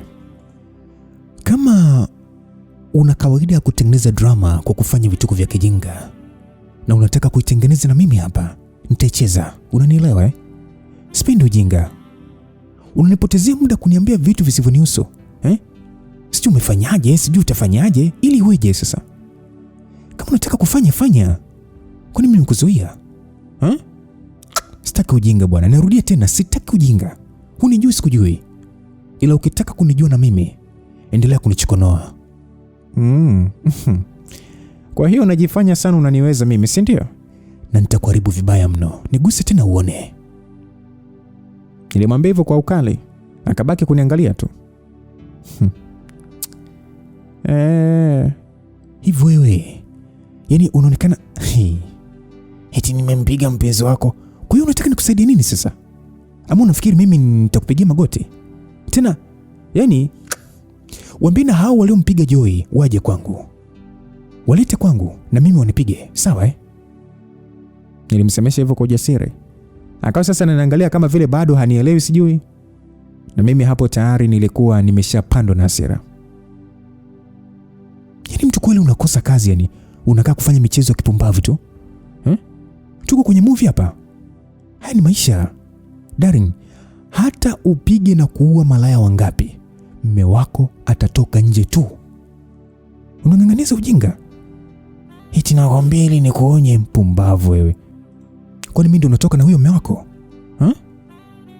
Unashindwa kutafuta suluhisho linalofaa, alafu unaendekeza ujinga tu. Utaendelea kukalia chupa ya moto tu, mjinga wewe. Nimwambia hivyo kwa hasira. Alikuwa amenikera sana yani. Hii ilikuwa ni nje ya matarajio yangu kabisa. Sasa akanisukuma kifuani kwa mikono yake, yani kama kutaka kunifukuza hivi. Lakini nikaishika mikono yake yenye bangili nyingi kwa nguvu sana, alafu nikamvuta mpaka karibu na uso wangu. Sasa akaniasa nimwachie, huku sasa akitokana. Nakwambia hivi, waite hao watu wako na mimi wanivamie, sawa Uone kama Gonga ataacha kulala na wanawake wengine. Ikikupa faida yoyote kuumiza watu wengine kwa sababu ya vitu usivyoshindwa kucontrol, niite mweu. Nitakula makapi yako kila siku. Mjinga wewe. Nilimwambia hivyo. Kisha nikamsukuma mpaka akadondokea kwenye meza na kukaa huku sasa akiniangalia kwa hasira. Nikaufungua mlango na kabla sijatoka nikaambia kwamba nasikuja ili unilipie chochote. Hauna hata hela wewe. Unazitoa tu kwa mume wako, alafu hapo unajifanya eti kila kitu kinapita kwangu. Hesi, nitakuumiza. Uje ujaribu kunisogelea tena uone. Alibaki kuniangalia kama vile kweli alikuwa amekalia chupa ya moto. Nami nikatoka hapo na kurudi kwa wenzangu tena. Nilikuwa nimeshaudhika sana. Na baada ya kufika pale walipokuwepo marafiki zangu, nikakuta ni Ankia na Tesha wakiwa wametulia vile vile. Ankia akaniuliza mke wake Charlie Gonga alitaka nini? Sasa nami sikujibu hilo. Nikamwambia tu kwamba nilimwambia Tesha anitie ule mhudumu ili nilipe tuondoke. Hapo ilikuwa imeshafika saa 5:30 hivi. Na baada ya huyo dada kuja, tukapiga mahesabu na kujua gharama iliyonihusu hapo ilikuwa ni 83,500. Basi nikatoa wallet na kumpatia 90,000. Na Tesha akanionyesha ishara ya kushangaa kwa mdomo. Mhudumu huyo akaondoka akiwa anatakiwa kurudi na change na mzigo mwingine. Ankia akaniuliza mbona kama hela ilipita hata vile ambavyo tulichukua? Na ndio hapo akapata jibu. Mhudumu aliporejea na change, akawa ameleta na mfuko uliowekewa nyama ya kitimoto uliotengenezwa vizuri sana, ikiwa imegawanishwa kwenye vifungo viwili. Moja ilikuwa kilo na nyingine kilo 3. Nikampatia Ankia abebe huo mfuko. Nasi tukaanza kuondoka. Bila shaka watu walijiuliza kwa nini tunaondoka mapema sana. Ila sababu zilikuwa zetu kujua. Kwa sababu Ankia alikuwa anamalizia kuagana na rafiki yake aliyekutana naye langoni, mimi na Tesha tukawa sasa tumetangulia nje. Na ndio kijana akapata nafasi sasa kuniuliza yaliyojiri kule VIP. Vipi mwanangu? Huyo mwanamke alikuwa anataka nini? Anachanganyia habari tu. Anaanza kuniambia eti sijui katuma watu wampige Joy kisa anatoka na mume wake. Wewe kweli? Ndio hivyo kaka. Sasa mimi nanusu nini? Eti anasema anajua mimi ni mpenzi wa Joy, kwa hiyo ananiambia ili kunionya. Sijui ana akili. Wanangu sio poa. Mabalaa yashaanza kukutafuta mapema kiasi hiki. Hata wiki haijaisha kaka. Wewe unafikiri ananogopesha ama? Kwani ni kweli alivyosema? Hata kama ni kweli, mimi hainibanduli chochote. Mimi siogopi mtu Tesha. Nayemogopa ni Mungu tu. Sijui watu na matatizo gani. Mimi kuja hapa sijui na wazuia wasile kwao. Tayari washaanza kusambaza mimi kwamba eti mimi ni mtu wake Joy, wakati hata sijui anatokea wapi. Fitina za hapa ulizoniambia ndio nimeanza kuziona sasa. Yaani paka natamani hata nisirudi tena. Nilimwambia hivyo Tesha kwa kuudhika. Sasa Tesha akanisimamisha karibu na nguzo. Naye akasema kwamba oye, tusimame hapa bwana, tumsubirie huyu. Sikia kaka, mimi nilikwambia mwanangu, masendo palivyo mwanangu. Yaani mtu akisha kugusa tu kidogo ndo atataka hadi aifunue na nguo yako auone mwili wote. Unafikiri kwa huyu mwanamke ni hicho Tesha? Basi tu. Yaani sijui ana akili gani yani. Mimi nilikuwa hata simuelewi. Huyu anavuta bangi, unga. Kumbe. Bobo si mwana. Huyu ananiambia kama mganda sana Charlie, na hata ni wakigombanaga akipata tu unga kanatulia. Sasa kakiwa hai wagani kanafanya vituko hapa ama kule. Chali muda mwingine anakafungiaga mwanangu, wanavyosema hivyo anakafungiaga ndani tu. Kumbe ni addicted. Usikuta hapo kalikuwa kamepiga. Kanajionaga matawi. Nasikiaga pia kwao wanahela sana. Kwa hiyo kumbe ni wakishua. Ndo hivyo. Ila issue zake sio hizi. Sometimes huwa hadi nasikia ni kanampelekaga Chali kombo. Anaanza kufanya vitu kwa sifa. Wana akili zile tu. Sijui walitoana wapi mpaka kufaana vile. Yaani mwanangu, mimi wanajichekesha tu kwao tu, lakini yani sijiwekagi karibu sana yani. Unajua kuna mambo mengi sana ni figisu huko nini. Unashangaa tu umekuja kuziwa kesi mwanangu. Kisa uliona umeingia VIP na mke wa gonga. Kakishapeleka maneno ya kijinga kwa mume wake huko. Kaka mkoroga kwa uongo. Unajikuta tu kwa Maimuna mzee. Kwa mwanangu kwa makini. Tesha alisema hivyo. Nikaangalia pembeni kiufupi nikiwa na tafakari maneno hayo. Alikuwa sahihi kabisa. Tena hata nilipomwambia huyo mwanamke hana hela, nilisema hivyo kwa sababu ya hasira zilizonifanya kutokuangalia vitu kwa makini. Lakini si ajabu kwamba kweli mwanamke huyo ndiye aliyekuwa mwenye nguvu zaidi hata ya Chali Gonga. Kwa vyovyote vile nisingetaka kujiingiza kwenye shida zaidi na watu hao. Japo nilikuwa tayari kupambana nazo kama wangezileta kwangu. Kwa hiyo kuanzia wakati huu ningepaswa kujitahidi kuweka kigingi kikali kuzuia mazoea yasiyo na faida yoyote pamoja na watu hao. Hasa huyo Chali Gonga. Nilihisi kabisa kwamba mwanamume huyo angekuja kuniletea shida endapo kama ningejiingiza kwenye mambo aliyojihusisha nayo. Haijalishi ikiwa na mke wake alihusika. So hivyo huu ndio ungekuwa mwanzo wa mwisho wa ukaribu wowote uliokuwa umejitengeneza baina yangu na huyo mwanaume. So mimi sikutaka kuangalia faida zozote zile za muda mfupi ambazo ningepata kutoka kwa huyo mtu aliyefanya mambo haramu mpaka kutembea na mabastola, bali kukazia fikra hasara ambazo zingenipata kwa kuweka ukaribu naye ndio kungenisaidia niwe makini kwa muda wote ambao ningekuwa huku kwenye hii mitaa. Basi Ankia akawa bwana amefika hapo, naye Tesha akabadili mada upesi, huku sasa tukianza kutembea tena. Sasa Tesha akasema kwamba kaka, yani nilikuwa sijategemea kabisa yani hilo ni bonge moja la mtoko. Yani alikufaa kuletwa Masaya au sio Ankia? Jesi umegaramika kweli yani. Hiyo dompo ilivyo tamu. Kweli tuje tupate kamshiko tufanye kitu kama hii. Ankia alisema hivyo, nikamwambia kwamba tutaenda sehemu nyingine nzuri siku moja. Basi Tesha akasema kwamba mwamba, unajua mimi nakuona manoti tu unatoa alafu ulikuwa unakataa eti sio akishua mwanangu kweli? Sio lazima kuwa akishua. Je, kama nimeziiba utajuaje tu? Wapi kaka? Kwanza mamkubwa kaniambia wewe dokta mwanangu. Ankia, ulikuwa unajua jamani dokta? Wewe kweli? Uhakika anafanya kazi Muhimbili kabisa. Wacha wewe. Huyu mwanaume ana siri huyu. Ankia alisema hivyo na kunisukuma nitabasamu kidogo tu. Tena anao siri nzito kinoma. Ndio mchune sasa. Jesi, mkifika ndani mwanangu, muonyeshe sugar mami tiba ni nini. Tesha alisema hivyo kiutani. Sote tukacheka kidogo na masiara akaendelea mpaka tulipofika getini kwa Tesha.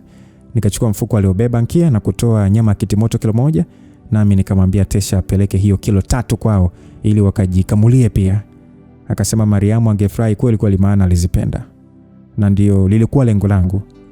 Ankia sasa akaenda kufungua geti letu, nami nikamwambia Tesha asiseme kwa watu wa familia yake kwamba mimi ndio nilinunua hicho chakula. Na ni kitu kilichofanya niulize kwa nini. Nikamwambia tu aseme yeye ndio kanunua au hata asiseme lolote.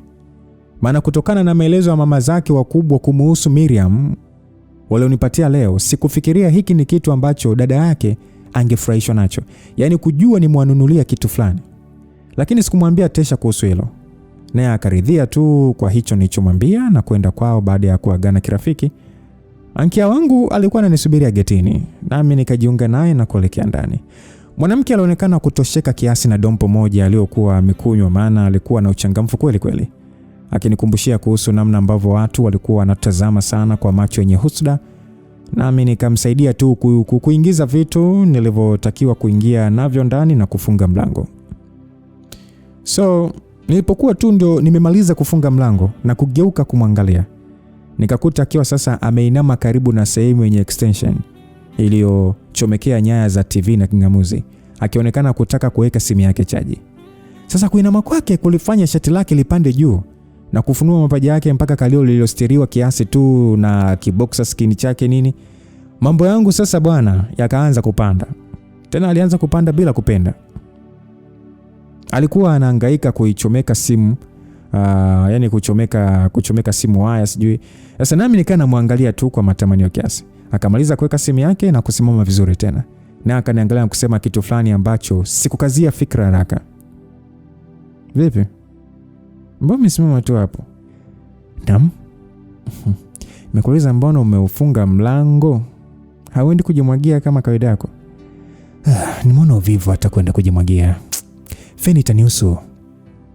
Nimwambie hivyo na kusogea usawa sofa. Tukae kidogo, bado mapema. Ishaingia saa 6 mbona?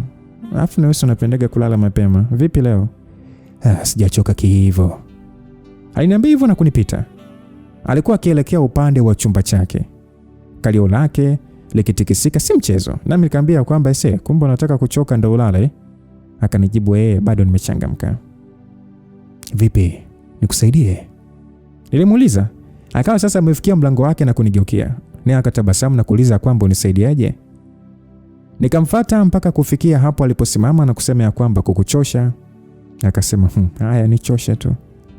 Alikuwa ananiangalia kwa macho yenye uvutio, nami nikamshika kiunoni kwa nguvu na kumvuta kwangu. Sasa alipodhani nataka kumbusu, mimi nikamgeuza na kumfanya anipe mgongo, kisha nikamsukumia ukutani na kumkandamiza hapo kiasi. Binti akauliza Jesse, mbona hivyo? Alisema kwa sauti ya deko, nami sasa nikaishika shingo yake kutokea nyuma na kukivuta kidevu chake ili sasa nimtazamishe kwangu. Unajua ni pombe tu ndio iliyonipandishia mzuka namna hiyo.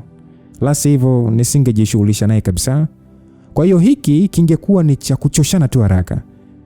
Basi tukatoka ukutani mpaka kwenye sofa, tukapigana ndondi nzito haswa. Pombe ilikuwa inazunguka vizuri mwilini kwa kuwa sikudhani kama ningeweza kukata dakika nyingi sana nikicheza naye tu namna hiyo. Ila kucheza naye kwa mara nyingine kuliridhisha sana. Nami nikaona nimwache tu hapo sofani na kwenda zangu jikoni. Nilichukua chupa tupi ya maji ili sasa nikojoe humo, maana choo kilikuwa nje na mlango nilikuwa nimeshafunga. Kisha nikaenda pamoja nayo chumbani na kuiacha huko. Nikaitoa feni na kuipeleka hapo sebleni, kisha nikaiwasha na kuielekeza kwa mwenye nyumba wangu. Alikuwa amelala kwa kujiachia tu, kujasho kama lote likimtoka. Nao feni ikaanza kutupuliza vizuri tu nilipokaa karibu yake pia. So akajinyanyua baada ya dakika chache na kuelekea chumbani kwake, tena bila kusema lolote. Nami nikamwahi kabla hajafika mlangoni, nikamuuliza kwamba vipi, si umechoka? Akatikisa kichwa kidogo kanusha. Nikamwambia kwamba kwa hiyo tuendelee, si ndio? Basi njoo. Nilimwambia sasa nikimvuta. Akasema kwamba amna, natania tu bwana, nimechoka. Akawa anakataa huku akicheka. Nikamwambia kwa sauti nzito ya kwamba okay, twende basi nikumwagie uji mwingine. Kwamba kwani hujaelewa nini?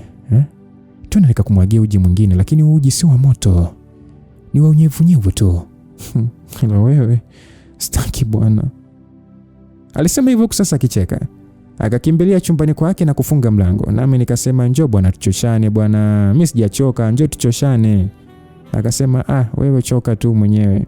Mtu mwenyewe hata uchoki bwana, sijui binadamu aina gani. Basi akasikika akisema hivyo, nami nikacheka kidogo. Alifikiri sijachoka kwa sababu ya muda niliotumia, lakini kimwili nilikuwa nimechoka sana. Tayari ikawa sasa imeingia saa 7 usiku, nami nikaona tu nizime taa na kuibeba feni, maana Nkia hakutaka kutoka tena. Kwa hiyo tungekuja kuonana kukisha kucha. Na mimi nilikuwa sijasahau mipango mingine ya kushughulika nayo kwa siku hii ambayo ingefuata. Mipango ya kumsaidia binti Mariam. Kwa hiyo nikaingia zangu chumbani na kulala. Asubuhi na mapema ya saa 3 tu nikawa nimeamka. Hii kwangu ndio ilikuwa ni mapema sana kwa hizi siku za mapumziko yangu huko. Na cha kwanza nilichokuwa nataka kufanya kabla mengine ni kujisafisha kinywa na mwili, hasa kwa kuwa nililala bila kujimwagia usiku uliopita. Nikapitia jumbe mbalimbali kwanza kwenye simu na kujibu chache, kisha nikachukua vifaa vya usafi na kutoka ndani ya chumba. Nilidhani labda Ankia angekuwa hajaamka bado kutokana na uchovu wa usiku, lakini mwanamke huyu alikuwa na bidii. Tayari alikuwa ameshaamka, ameshafanya usafi, bila shaka mapema sana. Nami nikatoka nje na kumkuta akiwa anamalizia kufua mashuka yake pamoja na yale ambayo niliyaondoa kitandani kwangu usiku ule ambao nimefanya na Joy. Na nilikuwa nimeyaweka tu pembeni ili kuja kuyafua baadaye, ila Ankia akawa ameniwahi. Kwa tukasalimiana vizuri kabisa, nami nikamshukuru kwa kunisaidia kufua, kisha nikamwacha na kwenda upande wa sinki kuosha domo. Nilitazama upande wa nyumba yao kinatesha na kuona kwamba gari la Miriam halikuwepo, kumaanisha tayari alikuwa ameenda kazini kwake. Kwa hiyo nikaelekea bafuni kuoga, kisha kurudi ndani tena kujitengeneza vyema pia kwa sababu nilitaka kuondoka. Ankia alikuwa ameshamaliza kufua na wakati huu alikuwa anatengeneza chai jikoni. Nikavaa jinsi yangu na t-shirt jeupe la mikono mifupi, na ndio nilipotoka akaniuliza kwamba ninakwenda wapi. Kamjibu ya kwamba naelekea Mbagala kutana na mtu mara moja. Basi alikuwa anasisitiza ninywe chai kwanza, yaani amalize kuichemsha kisha afate chapati upesi kwa ajili yetu. Lakini nikamwambia asijali, ningekunywa chai huko huko tu, kwa hiyo asiharakishe chochote. Basi bwana, nikahakikisha niko vizuri kichwani, na kufikia wakati huu nilikuwa na uhitaji wa kunyoa kiasi ama kuchonga nywele. Lingekuwa ni jambo la kufanya baadaye. Nikatoka na kumkuta Ankia sebleni akiwa amesimama usawa wa sofa kusasa kitazama jambo fulani kwenye TV. Nami nikafika karibu yake na kusimama pia. Akaniambia kwamba kikweli bila unafiki wote nilijaliwa kuwa na sura nzuri sana. Na hata ile kumwambia tu kwamba ninatoka kwenda kukutana na mtu fulani ilimfanya ahisi wivu kwa kukisia kwamba ni mwanamke. Japo tulikuwa tumeshakubaliana kwamba yani hakupaswa kuziacha hisia za namna hiyo zimtawale. So mimi nikamwangalia tu kwa kumuelewa. Nami nikaona nimpe busu laini tu la kupooza roho. Akauliza ikiwa nilihitaji anitunzie chakula kwa ajili ya mchana, nami nikasema ningemjulisha kwa njia ujumbe endapo kama ningechelewa. Basi nikamwachia 10,000 nikimtania kwamba kama akitaka basi akanunue dompo aje kupigia ndani. Naye akafurahi sana na kuniboost tena. Kisha ndio nikaondoka zangu sasa. Sikupata shida sana kufika Mzinga na kuchukua usafiri wa kuelekea Mbagala. Na kama kawaida nilivuta macho ya wengi. Nikafika Mbagala nami nikakunja kona mpaka kufikia Zakem. Kisha nikachukua bajaji kuelekea Kijichi. Ndiyo, Kijichi. Mpango ulikuwa ni kwenda kukutana na bibie Miriam ili nizungumze naye kuhusiana na mdogo wake Mariam. Na nilitaka mazungumzo yetu yaende vizuri sana, maana yule mwanamke alionekana kupenda vitu vilivyonyoka. Yaani yupo straight hivi, mwanamke fulani hivi yani masiara pembeni. Na kwa jambo hilo mimi sikutaka ahisi labda namchezea. Kwenye bajaji niliyopanda niliketi nyuma pamoja na wadada wawili kwenye miaka 20 na kitu hivi mpaka 30 hivi, wenye mionekano mizuri kweli kweli kwa jinsi walivyokuwa wamevaa na kusuka. Dereva wa bajaji alikuwa mwongeaji sana, akihamishia mpaka mazungumzo yao kunielekea mimi kwa kuambia waniombe namba, maana mimi ndiye niliyekuwa mwanaume mzuri wa kutoka nao. Lakini walionekana kuniogopa kutokana na jinsi nilivyoonyesha kutokuwa na habari nao. Sasa ile tumefika kituo cha Upendo hatimaye. Nikashuka, nikalipa. Kisha nikawasemesha hawa wanawake. Nikamwomba huyo mmoja simu yake niandike namba. Naye akacheka tu. Dereva akawa sasa na wapampu wachukue namba, la sivyo wangepoteza bahati eti.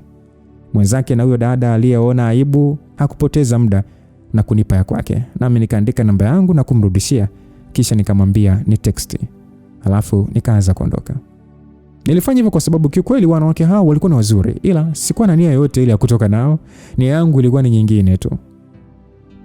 Basi nikafika pale kwenye duka la bibie Miriam. Na hapo nje nikakuta gari lake pamoja na gari lingine jeusi aina ya Toyota Kruger. Bila shaka angekuwa na mgeni wa masuala yao ya kibiashara. So mimi nikaelekea mpaka ndani huko. Nikamkuta Mama Sita Soraya akiwa ameketi kwenye kiti chake mezani kwa mapokezi, na tabasamu aliloliachia lilitosha kuelezea namna gani alivyokuwa amefurahia kuniona. Akiwa amevaa ushungi kichwani kama kawaida yake, uso wake mweupe ulipendeza sana, nyusi zilizotindwa vyema na lipstiki ya zambarau mdomoni pamoja na macho yake makubwa kama Kiarabu yalivutia mno. Nguo aliyovaa ilikuwa ni kama gauni la njano lakini lenye mtindo wa sari lenye kubana kufunika mwili wake wote kutokea kifuani. Na kwa sababu ya kukaa sikuweza kumchora vizuri. Basi kwa shauku ya utulivu akaniita, "Oh, JC. Cute Sora, mambo vipi? Umelitoa pilo jina. Wewe kwani umeliandika wapi?" Umeshanitafuta mpaka Facebook we? Ndio maana yake. Unatupicha tukali kweli kweli. Sio rahisi kuamini una miaka 30. Kwa nini? Unaonekana ni mdogo sana.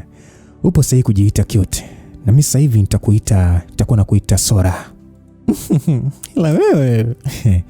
Ya, ama ni jina la mume wako? Amna bwana. Wewe niite tu hivyo, mimi napenda. Eti Yeah. Basi alitikisa kichwa kubali.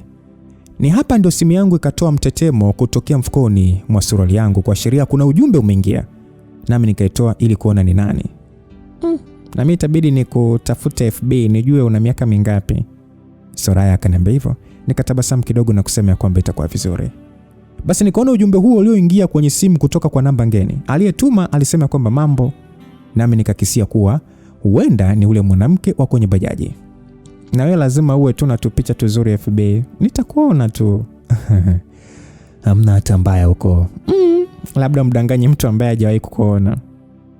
Alisema hivyo na kucheka kidogo. Nikamjibu aliyenitumia ujumbe kwamba safi nani? Naye akajibu, "Mimi naitwa Winnie, tumekutana kwenye bajaji." Sasa nikaona Soraya ananitazama tu kwa utulivu. Nami nikampa tabasamu hafifu na kumjibu huyo Winnie kwamba ningemtafuta baadaye maana kuna jambo nilikuwa nashughulika nalo. Sawa bwana, vipi?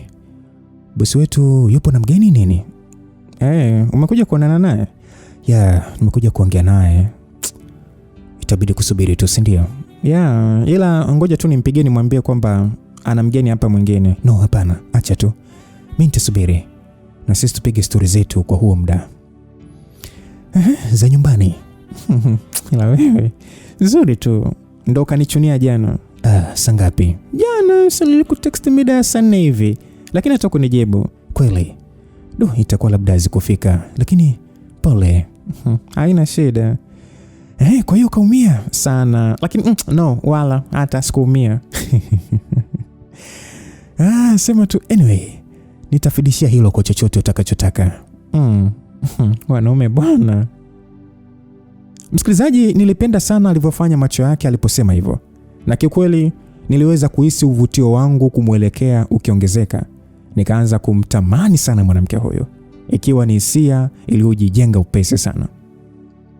Sasa mbona ukanitafuta sana usiku kabisa? Aliniangalia na kutabasamu kiasi. Ulikuwa unataka tuambiane maneno matamu pamoja na kuimbiana nyimbo za kupeana usingizi eti? Nikamuuliza hivyo kiutani. Akapandisha nyusi zake kukubali, nami nikacheka kidogo kwa kuelewa alikuwa anatania pia. Hapo mlango wa ofisi ya Miriam ukafunguka, nasi sote tukautazama. Tabasamu nililokuwa nalo usoni likaondoka, nami nikaweka uso makini zaidi baada ya kumuona Festo akiwa anatoka ndani huko. Yule mchumba Festo aliyedhaniwa kuwa ndio mimi kwa mara ya kwanza kabisa pale nimefika nyumbani kwake Miriam na mpaka nikala msosi wake. Alikuwa hapo. Miriam pia akatoka ofisini na kusimama baada ya kuniona sehemu hiyo. Nami nikaendelea kujituliza tu. Kulikuwa na ukimya mfupi ulioijaza sehemu hiyo, kwa sababu niliona Festo akinitazama kwa macho yenye udadisi. Kisha akamwangalia Miriam pia. Bibi Miriam alikuwa ananitazama tu kwa makini. Yeye bila shaka akijiuliza kwa nini niko hapo. Lakini Festo akiwa ni kama anahukumu kwa nini niko hapo. Nikawaza sijui jamaa bado alikuwa anafukuzia manzi huyo. Manzi mwenyewe alikuwa ni mgumu kweli kulainika. Ni lazima tu Festo hakuwa amefika hapo kibiashara, bali lengo lake lilikuwa ni kuongea zaidi na Miriam, kumshawishi waweze kuungana kimahusiano. Ilieleweka alikuwa amemuelewa, lakini mimi nisingejua undani wa mambo yaliyoendelea baina yao na hayakunihusu. Ila kwa jinsi Festo alivyoniangalia, ilikuwa ni kama vile fahali mpya kaingizwa kwenye zizi lenye fahali mwingine. Na hiyo ilifanya nijiulize sababu ni nini. Jamaa kaniangalia tena. Kisha akasogea karibu na mimi na kusimama. Nikiwa sasa namwangalia tu kwa utulivu, Akaninyoshia mkono wake kwa njia ya salamu, nikaupokea. Tukaitingisha kwa pamoja bila kusemeshana chochote. Kisha mwamba akaondoka. Alikuwa nadhifu kweli kweli, nguo zake zikionekana wazi kuwa za gharama. Nami nikamwangalia Miriam usoni. Kama kawaida yake, katika uzuri hakuangusha hata kwa udogo. Alikuwa amevaa blauzi nyeupe yenye mikono mirefu pamoja na sketi ndefu ya jeans ya blue, na nywele zake alizibana kwa nyuma. Bado aliniangalia kwa macho yenye subira tu. Nami nikaa sasa natafuta salamu iliyofaa kumpa huyu mwanamke kwa wakati huu. Dada, Jesse ndo kafika, nataka mfanye mazungumzo. Soraya akaingilia kati ukimya wetu. Miriam akanitazama usoni tena, kisha akatikisa kichwa kukubali na kuingia ofisini kwake. Basi nikamuonyeshea Soraya ishara ya mapigo ya moyo kudunda kwa nguvu, naye akacheka kidogo bila kutoa sauti. Kisha nikaenda zangu ofisini kwa bibie. Sikuwa na hofu, ila kwenye kuongea na huyo mwanamke kuhusu swala la familia yake kungehitaji busara. Sikuwa nimesahau hali yake, yani namna jinsi alivyo hata kidogo. Mimi sipendi michezo isiyo na faida. Kwa hiyo hapa ningehakikisha na muonyesha kuwa sikuja kufanya mchezo, ili mimi kutokea hapa ofisini kwake aanze kunichukulia serious. So nikaingia ofisini humo na kwenda kukaa kwenye kiti sehemu ya meza yake mkurugenzi, huku yeye akiwa amekaa kwenye kiti chake cha kibosi. Alipendeza sana mwanamke kwa namna alivyojiweka tu yani. Kawaida hakupenda makuu, lakini alionekana kupenda sana maendeleo. Ndio maana hata na sehemu hii ya kikazi alikuwa amepanua vizuri sana. Nilihisi kama vile yani niko kwenye kampuni kabisa. Akiwa ananiangalia kwa macho yenye subra, nikamwambia kwamba habari za kazi dada yangu. Ni nzuri. Mbona umekuja hapa? Kuna tatizo lolote? Hapana, sio hivyo. Hamna tatizo. Kwa nini unafikiri mimi kuja ni mpaka kuwe na tatizo? Sura yangu imeandikwa matatizo au? Nimwambia hivyo kiutani. Nikaona natoa tabasamu hafifu na kuangalia chini. Nami nikacheka kidogo kwa kupata kitulizo kiasi. Okay, niambie. Basi nisafisha koo kidogo na kusema kwamba nimekuja ili tuzungumze kuhusu mdogo wako Mariam. Alibaki kimya tu na kuendelea kunitazama kwa utulivu. Sijui ikiwa mama zako alikuambia kuhusu maongezi yetu jana? Ndio, aliniambia. Wewe unataka kipi kutoka kwa Mariam? Nataka kumsaidia. Mdogo wako ana kasoro ndogo sana kwenye ubongo wake ambayo nina imani inaweza kushughulikiwa na kuondolewa kwa njia ya kwake yani. Nimemwangalia nikaona ana njia tofauti za kuitikia mambo. Ni kasoro gani unayoongelea? Sijawa na uhakika sana, ila nafikiri mdogo wako atakuwa amepatwa na kitu kinachofanana na ASD. Ndio nini hiyo? Hii inaitwa Autism Spectrum Disorder. Ni ugonjwa unaozuia maendeleo ya utimamu kwa mtu, unaosababishwa na tofauti zinazojitokeza kwenye ubongo.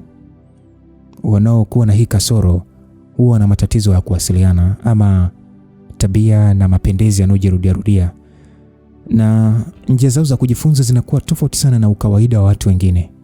Sasa hii inawapataga sana sana watoto wadogo, kwa sababu ubongo wa mtoto bado unakuwa unaendelea kukua mpaka unapofikisha miaka kama 15 hivi ndio unakuwa umekomaa. Ubongo wake Mariam tayari ulikuwa umeshakomaa alipopatwa na shida kama hii. Kwa hiyo nafikiri tunaweza kumsaidia arudishe utimamu wake mzuri licha ya kwamba muda umepita. Miriam alinitazama tu machoni kwa makini sana. Nikamuuliza kwamba vipi, unaonaje kuhusu hilo? Aliangalia chini kiasi, kisha akanitazama na kuuliza kwamba wewe ni daktari kweli? Swali lake likaniacha na muangalia tu usoni kwa ufikirio, kwa sababu ilikuwa wazi kwamba mpaka kufikia hapo bado alikuwa niamini, ama haijalishi hata kama swala la mdogo wake kuokolewa asigongwe kwa gari lilitoka kwangu. Bila shaka aliambiwa na mama zake wakubwa kwamba mimi ni tabibu, lakini bado bibie alikuwa na mashaka yake tu kunielekea mimi. Nishusha pumzi kiutulivu. Ndio, mimi ni daktari. Unajua Mariam nimeshampeleka hospitali na wanasema nimwache wodi za vichaa. Kwa hayo ulioniambia unamaanisha kwamba mdogo wangu sio kichaa, si ndio? Ya, Mariam sio kichaa. Anaumwa tu kwenye ubongo. Sasa kwa nini walikuwa wananiambia mdogo wangu ni kichaa? Sijui kwamba amepoteza kabisa utimamu wa akili. Hapana, hajapoteza utimamu wa akili. Unajua, labda kwa kipindi hicho Mariam ndio alikuwa amepatwa tu na hiyo shida ghafla. Kwa hiyo hata hao waliomwangalia inaonekana hawakumuelewa vizuri. Madaktari wengine ni wajinga sana. Wanafanya vitu haraka haraka, yani bila kuchunguza vizuri.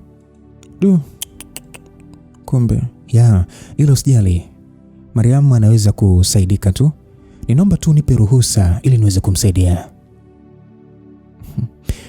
Wewe unataka kumpatia msaada gani? Kama ni madawa ameshatumia mengi tu mpaka nikaogopa angejazwa sumu tu mwilini. Hapana, usijali. Msaada ninaotaka kumpatia ni wa kisaikolojia. Nataka nicheze na akili yake kwanza, nimwelewe vizuri zaidi, kisha ndio nitampatia msaada unaomfaa yeye. Hawezi kufanana na wagonjwa wengine, kwa hiyo atakuwa na njia tofauti ya kupona. Basi nilimwambia hivyo. Macho mazuri ya mwanamke huyu yakawa sasa ananitazama bila kukuepesha hata kidogo. Nami mpaka nikahisi ajabu kiasi. Unanipa uhakika kwamba atapona? Sauti yake tamu sana ilijaa matumaini aliponiuliza hivyo. Nami nikasema ndio, atapona. Ya, mimi nitahitaji tu kwenda naye hospitali kwanza. Tuonane na daktari aliye specialized zaidi kwenye haya magonjwa ya hivi, ili nijue mambo ya kufanya kwa hakika. Hospitali gani? Muhimbili.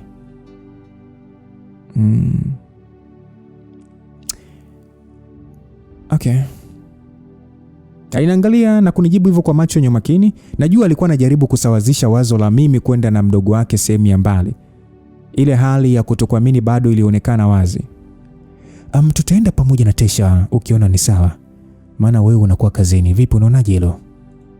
Baada ya kumuuliza hivyo, alitikisa kichwa kukubali. Mimi nitabasamu kidogo na kusema sawa, basi mimi nashukuru sana.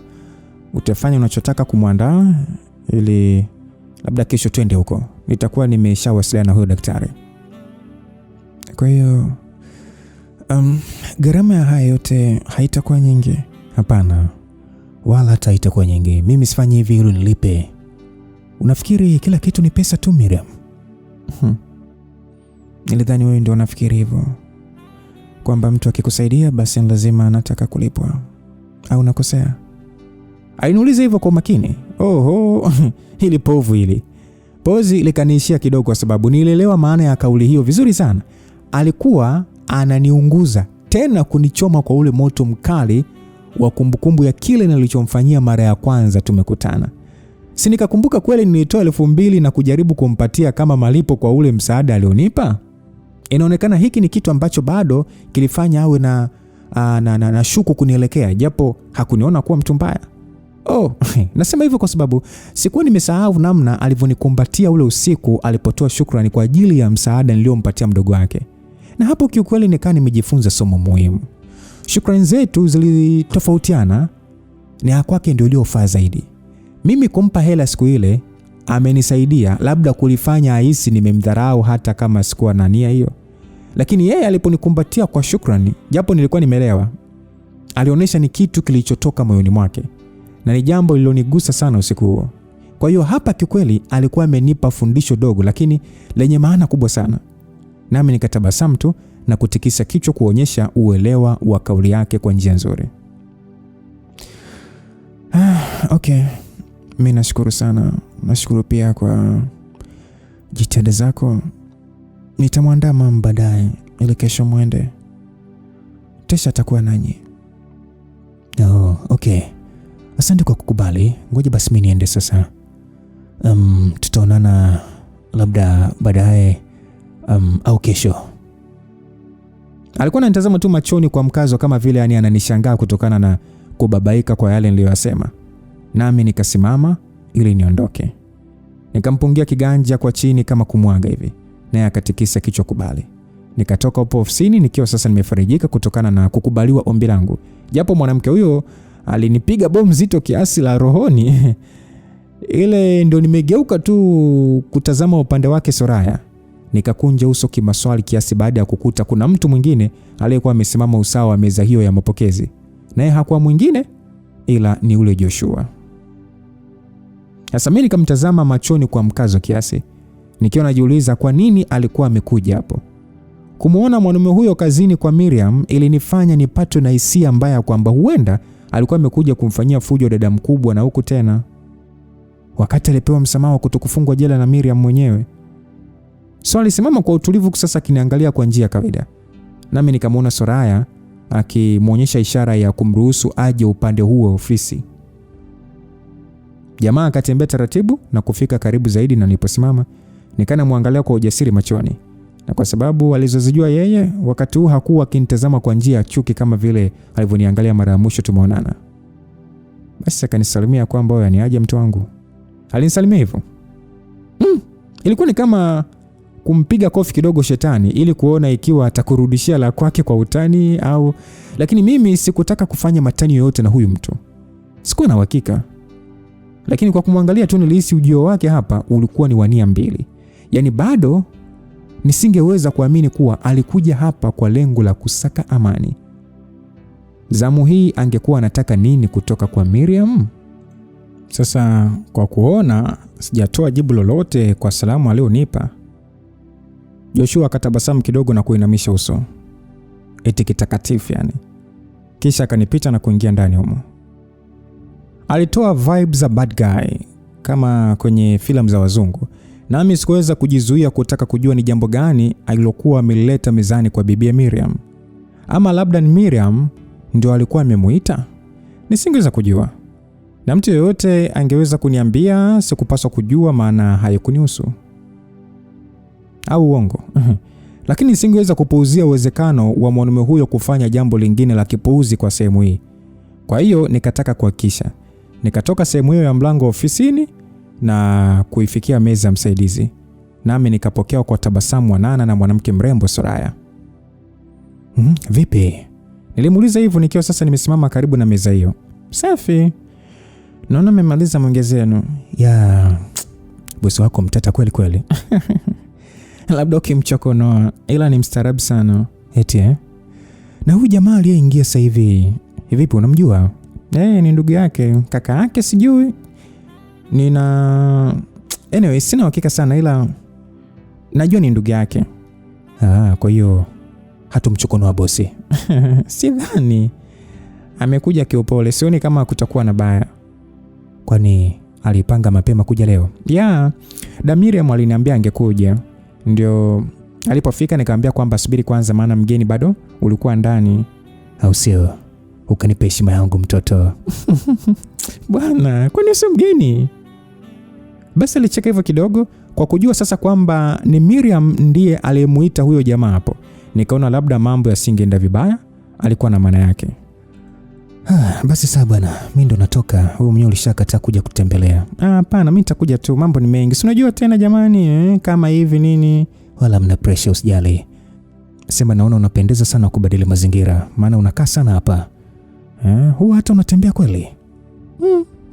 Hapana. Kweli? Kwa hiyo wewe ni wakitako tu na hicho kiti, si ndio? Bwana, kawaida tu. Unajua majukumu nini, nikitoka hapa ni kwa nyumbani. Sasa nitatembea saa ngapi? Weekend je? Hata Jumapili na kwa zangu ndani. Mimi wasizururagi sana. Ijumaa hapa naenda zangu tu msikitini saa 6. Miriam ananiachia niende nyumbani nini. Sinaga mipango mingi sana kutoka, wala labda ile mipango labda hiyo lazima sana ndio naweza nikatoka, lakini hivi ndio hivyo mwaya. Basi aliniambia hayo, nikana muangalia tu usoni sasa nikitabasamu kimchezo, naye akacheka kidogo kwa pumzi na kungata mdomo wake wa chini. Afu vipi, mbona niangalia hivyo? Kwani umenionea nini? Unaniangalia kama unanijaji. Unafikiri mimi nakudanganya au? Macho yangu hajasema hivyo, wewe ndio umeajaji vibaya. Kumbe. Kwa hiyo anasemaje? Yanasema kama vipi baadaye nikutoe out, ila wewe usiyependa kuzurura najua hautaweza. Unaongea wewe. Bado hujanisikia nikiongea, utachoka tu. Kwa hiyo unataka kunitoa out? Fresh tu kama ukitaka. Asa JC, mimi muda sina. Kwani unatoka saa ngapi? Saa 11. Na uliniambia unakaa Sabasaba, si ndio? Binti alitikisa kichwa kukubali. Sasa si ni hapo tu. Wewe ukitoka uwe niambie tu tukutane, sawa? Tula hata mishikaki nini afu ndo uende home. Ndio rafiki huo, sio kwenye simu tu bwana. Na nikichelewa kwani wewe ni mtoto ha? Au mume wako ni mkali? Hapana, basi usijingate sana Sora, sawa? Wewe ukimaliza tu ni cheki. Niliona nipigilia msumari ndani zaidi kwenye ushawishi. Nadhani alielewa vizuri kabisa kwamba nilikuwa namuonyesha kuvutiwa naye, ingawa sikwenda huko moja kwa moja. Na yeye pia akafanya ionekane kwamba hakufikiria huko. Akasema sawa, nikiwahi nitakwambia, lakini mishikaki si utanunulia? Kuhusu mishikaki usiwaze, hao ndo mambo sasa. Unamaliza kazi, unabembea kidogo na rafiki, ndo unaingia makwenu, au sio? Kubembea tena. Uko innocent sana hadi raha. Mimi ngoja basi niwahi, naingia Kariakoo sasa hivi. Ukinijali utanitexti, usipo ni text basi ndo nitaila mishikaki mwenyewe. Nilimwambia hivyo kiutani, akacheka kidogo na kusema kwamba haya bwana, unaenda Kariakoo kufanya nini? Naenda kuchukua nguo fulani hivi alafu nageuka. Sawa. Haya. Baadaye Biti Sora. Nilimwaga hivyo kiaina, akafurahi tu. Alitabasamu na kutikisa kichwa kidogo, nami nikampita na kwenda nje. Aisee, huyu mwanamke nilitaka kuhakikisha napita naye, maana alionekana kuficha utamu fulani hivi ndani ya huo upole wake mwingi aliokuwa nao. Haikujalisha swala la yeye kuwa ameolewa, maana mpaka kufikia wakati huu bado nilikuwa kwenye zile nyendo za kuharibu mitambo niliyoielewa, hata kama ilikuwa imeshaunganishwa kwenye nyumba za wengine. Na Soraya alikuwa mtambo material. Sikujua sana ikiwa angeridhia kufika na mimi kule ambako ningetaka tufike. Lakini kama angekataa, wala mimi singemlazimisha, ila nilimtamani sana. Kwa hiyo nikajiondokea pande za Kijichi. Baada ya hayo, nami nikachukua daladala zilizoelekea Kariakoo. Nilikuwa nikifikiria mambo mengi kuhusiana na vitu nilivyotakiwa kufanya ili kuanza kumpatia Mariamu msaada wa kisaikolojia ambao ungefaana na hali aliyokuwa nayo. Sikubobea sana kwenye masuala ya saikolojia wala magonjwa ya akili, lakini nilijua mengi kuhusu hali iliyomwandama. Na utundu wangu ungesaidia niweze kucheza na akili yake vyema mpaka ikae sawa tena. Nilipofika Kariakoo, nilizunguka pande tofauti, nikaingia kwenye duka moja hivi lenye kuuza bidhaa kama nguo, suruali, viatu na kununua t-shirt nzuri tu sana la mikono mirefu pamoja na ndala nzuri zenye rangi mchanganyiko. Nilipenda muonekano mzuri sana kimavazi, na kutumia hela niliyokuwa nayo kwenye mavazi lilikuwa ni jambo la kawaida sana kwangu. Baada ya kutoka hapo, nikaelekea kwenye mgahawa mzuri wa kisasa ili kupata chakula. Nikawa sasa nimemjulisha Ankia kuwa asinitunzie chakula cha mchana, maana ningechelewa kurudi, na hivyo kula huko tu nilikokuwa. Nilikaa kivyangu tu sasa, nikiendelea kula na kuchati na marafiki kwenye simu. Kisha nikaondoka hapo baada ya kushiba. Nikaenda sehemu zingine pande hizo za Kariakoo na kununua kinanda kidogo kwenye duka la vifaa vya ala za muziki chenye vibonyezeo vilivyowekewa sauti ambazo zimesharekodiwa. Unaweza ukabonyeza labda ukabonyeza kitufe kimoja kinatoa mlio hata wa happy birthday nini, lakini ni kwa mdundo ya kinanda ni so kilikuwa ni kizuri sana, na lengo la kukinunua lilikuwa ni kwa ajili ya Mariam. So nikatoka kwa Kariakoo ikiwa sasa inaingia mida kama ya saa 10 jioni sasa, kwa mwendo wa taratibu wa daladala. Na nilikuwa makupande hizo daladala za kutokea gerezani mpaka Kisemvule. Yaani watu wanabanana mpaka unakosa pozi za kuweza kukaa kwenye gari, hasa ukiwa umesimama kama mie nilivyokuwa wakati huu. Pumzi kwako inaweza kaa shida. Pigia picha sasa ingekuwaje wakati wa usiku ikiwa tu gari liliweza kushonana namna hiyo kukiwa jioni ya mapema. Na niliombea asitokee mtu wa kujamba, la sivyo ningezimia. Lengo lilikuwa ni kwa nyumbani, niweke mizigo kisha niangalie utaratibu unaofaa ili nikamjali mama sita Soraya. Hakuwa amenipotea akilini hata kidogo. Yule alikuwa wa kweli. Lakini msongamano wa magari ukafanya sasa dakika za kukawizwa barabarani ziwe nyingi, hasa kuanzia maeneo ya Uhasibu, So mpaka inaingia saa 11 bado tukawa tunaisaka Sabasaba. Sijui shida ilikuwa ni nini. Basi hivyo mdogo mdogo tukaendelea kusogea, nami nikapata ujumbe kutoka kwa Soraya. Akanitext akasema ya kwamba ndo natoka. I say, sio lazima mpaka mtu awe amesoma sana ili kuelewa kwamba mtoto alikuwa anataka kuelekezwa fikra. Na zangu kwa wakati huu zilikuwa kwake kweli kweli. Kwa hiyo ningejitahidi nisimvunje moyo. Nikamjulisha nilikuwa maeneo ya karibu na Rangi Tatu. Naye akasema tayari yuko kwenye bajaji kuelekea huko pia. I say, hapa isingewezekana kwenda kwanza kule nilikokaa na kurudi tena. Kwa hiyo ingebidi tu nikutane naye nikiwa na mifuko ya bidhaa nilizonunua. Kwa kuwa sasa ilionekana yeye ndiye ambaye angewahi kabla yangu, nikamwambia akishuka eneo la Zakem basi aende kwenye mgao wote wa karibu na hilo eneo, hata pale pale Zakem Hotel ndio sehemu ambayo tungekutana, maana bado nami nilikuwa kwenye gari. Basi akanikumbusha kuhusu kupaswa kuwahi, nami nikamwambia asiwaze. Dakika chache kupita nasi tukawa tumefika Rangi Tatu. Ile nimeanza kutembea tu kuelekea Zakem, Soraya akanipigia, akaniambia wewe uko wapi? Basi na sauti kake ka upole. Nami nikamwambia niko karibu. Basi nikajitahidi kutembea haraka kiasi mpaka nilipofika eneo la mgao wa Zakem na kumpigia kumuuliza yuko upande gani. Akaniambia ameniona na ananifuata. Nami kweli nikamuona akija kutokea kwenye duka dogo la bidhaa upande wa nyuma niliouvuka kabla ya kufikia mgawa huu maridadi. Basi nikakata simu. Alikuwa anakuja kwa mwendo wa taratibu tu. Gauni lake laini na refu mpaka chini likipeperuka kiasi kwa upepo uliopulizwa kwa nguvu, na uso wake uliochorwa duara la ushungi aliovaa ukimpa muonekano mzuri sana. Hii ndio ilikuwa mara yangu ya kwanza kumtazama vizuri akiwa amesimama. Kwa hiyo nilipendezwa hata zaidi na muonekano wake. Akanifikia karibu zaidi naye akatabasamu kiasi kusasa mimi nikimwangalia kwa makini. Vipi, nimechelewa sana? No. Hapana. Okay, twende sasa, hata ukanywa soda na mishikaki kidogo. Hapana Jesse, mimi nitachelewa eti. Utachelewa wapi bwana? Saa 12 kweli? Saa 1 mimi natakiwa niwe nimeshafika nyumbani. Nahitaji kuwapikia wanangu. Basi sawa. Angalau nipe tu hata kimoja tu Sora. Nilivyomwambia hivyo, akakunja uso wake kimaswali. Kimoja? Faster tu. Jesse, sijakuelewa. Nataka nisafishe chumba na wewe. Yaani kusafishaje? Kusafisha chumba? Acha basi kujitoa akili. Najua unanielewa bwana. Makubwa. Nini sasa? Wewe. Yaani lakini sasa nilikwambia nimeolewa. Ndio, mimi najua hilo. Ila mimi nakuelewa.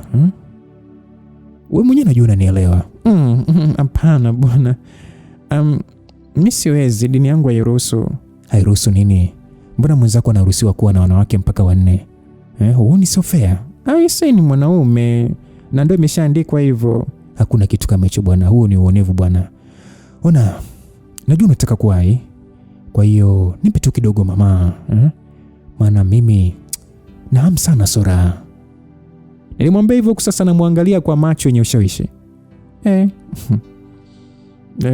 Amna bwana, mimi natakiwa kuwahi. Kwanza mimi siwezi, maana binti akawa anajizungusha kimaneno sana.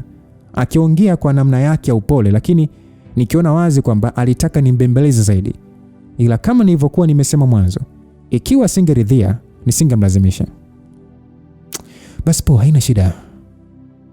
Twende ukapande gari uende nyumbani. Alibaki kunitazama tu kama vile hakuwa amenisikia. Vipi? Umekasirika?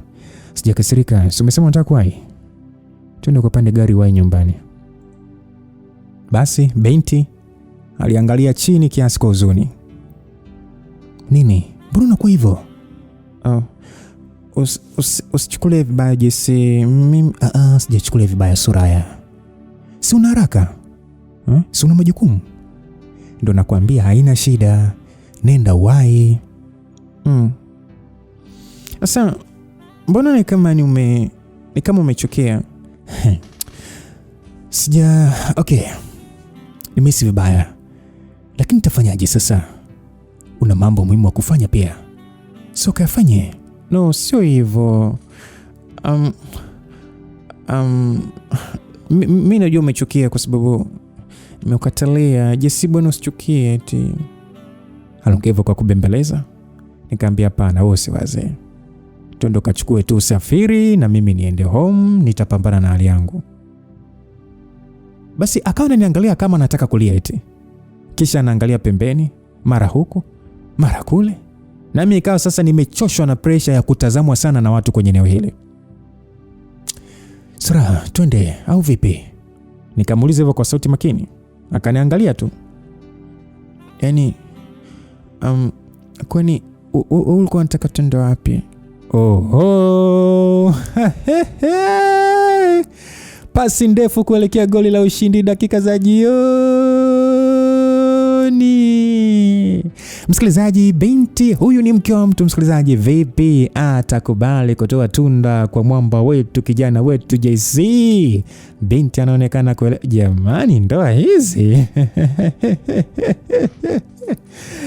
Binti atakubali kulitoa tunda kwa mwamba JC, na vipi kama akishalitoa, unahisi athari ipi itakuja kutokea kwenye hii safari ya likizo ya huyu mwamba JC? Lakini uzuri ni kwamba tayari tumeona ruhusa imeshatoka kwa mrembo wetu Miriam ya kwamba JC anaweza kaendelea na hicho ambacho anakipanga ama anapanga kukifanya kwa Mariam. Matokeo yake atakuwaje, na je, ukaribu utakuwa vipi sasa baada ya ikitokea JC amefanikisha kutimiza kila ambacho anataka kiwe kwa Mariam? Je, ukaribu sasa baina ya mwamba JC na Miriam utakuwa vipi? Lakini sehemu inayofuata tutakuja kuona huyu mke wa mtu vipi aliliachia tunda hata kwa dakika moja tu kuweza kusafisha chumba. Mtayarishaji wa hii simulizi ni Altantoni, na mimi kusimulia simulizi hii ni rafiki yako mpendwa Lucas Lumbas. TikTok na Instagram natumia jina la Lumbas Simulizi. Niseme tu God be with you till we meet again. Bye bye.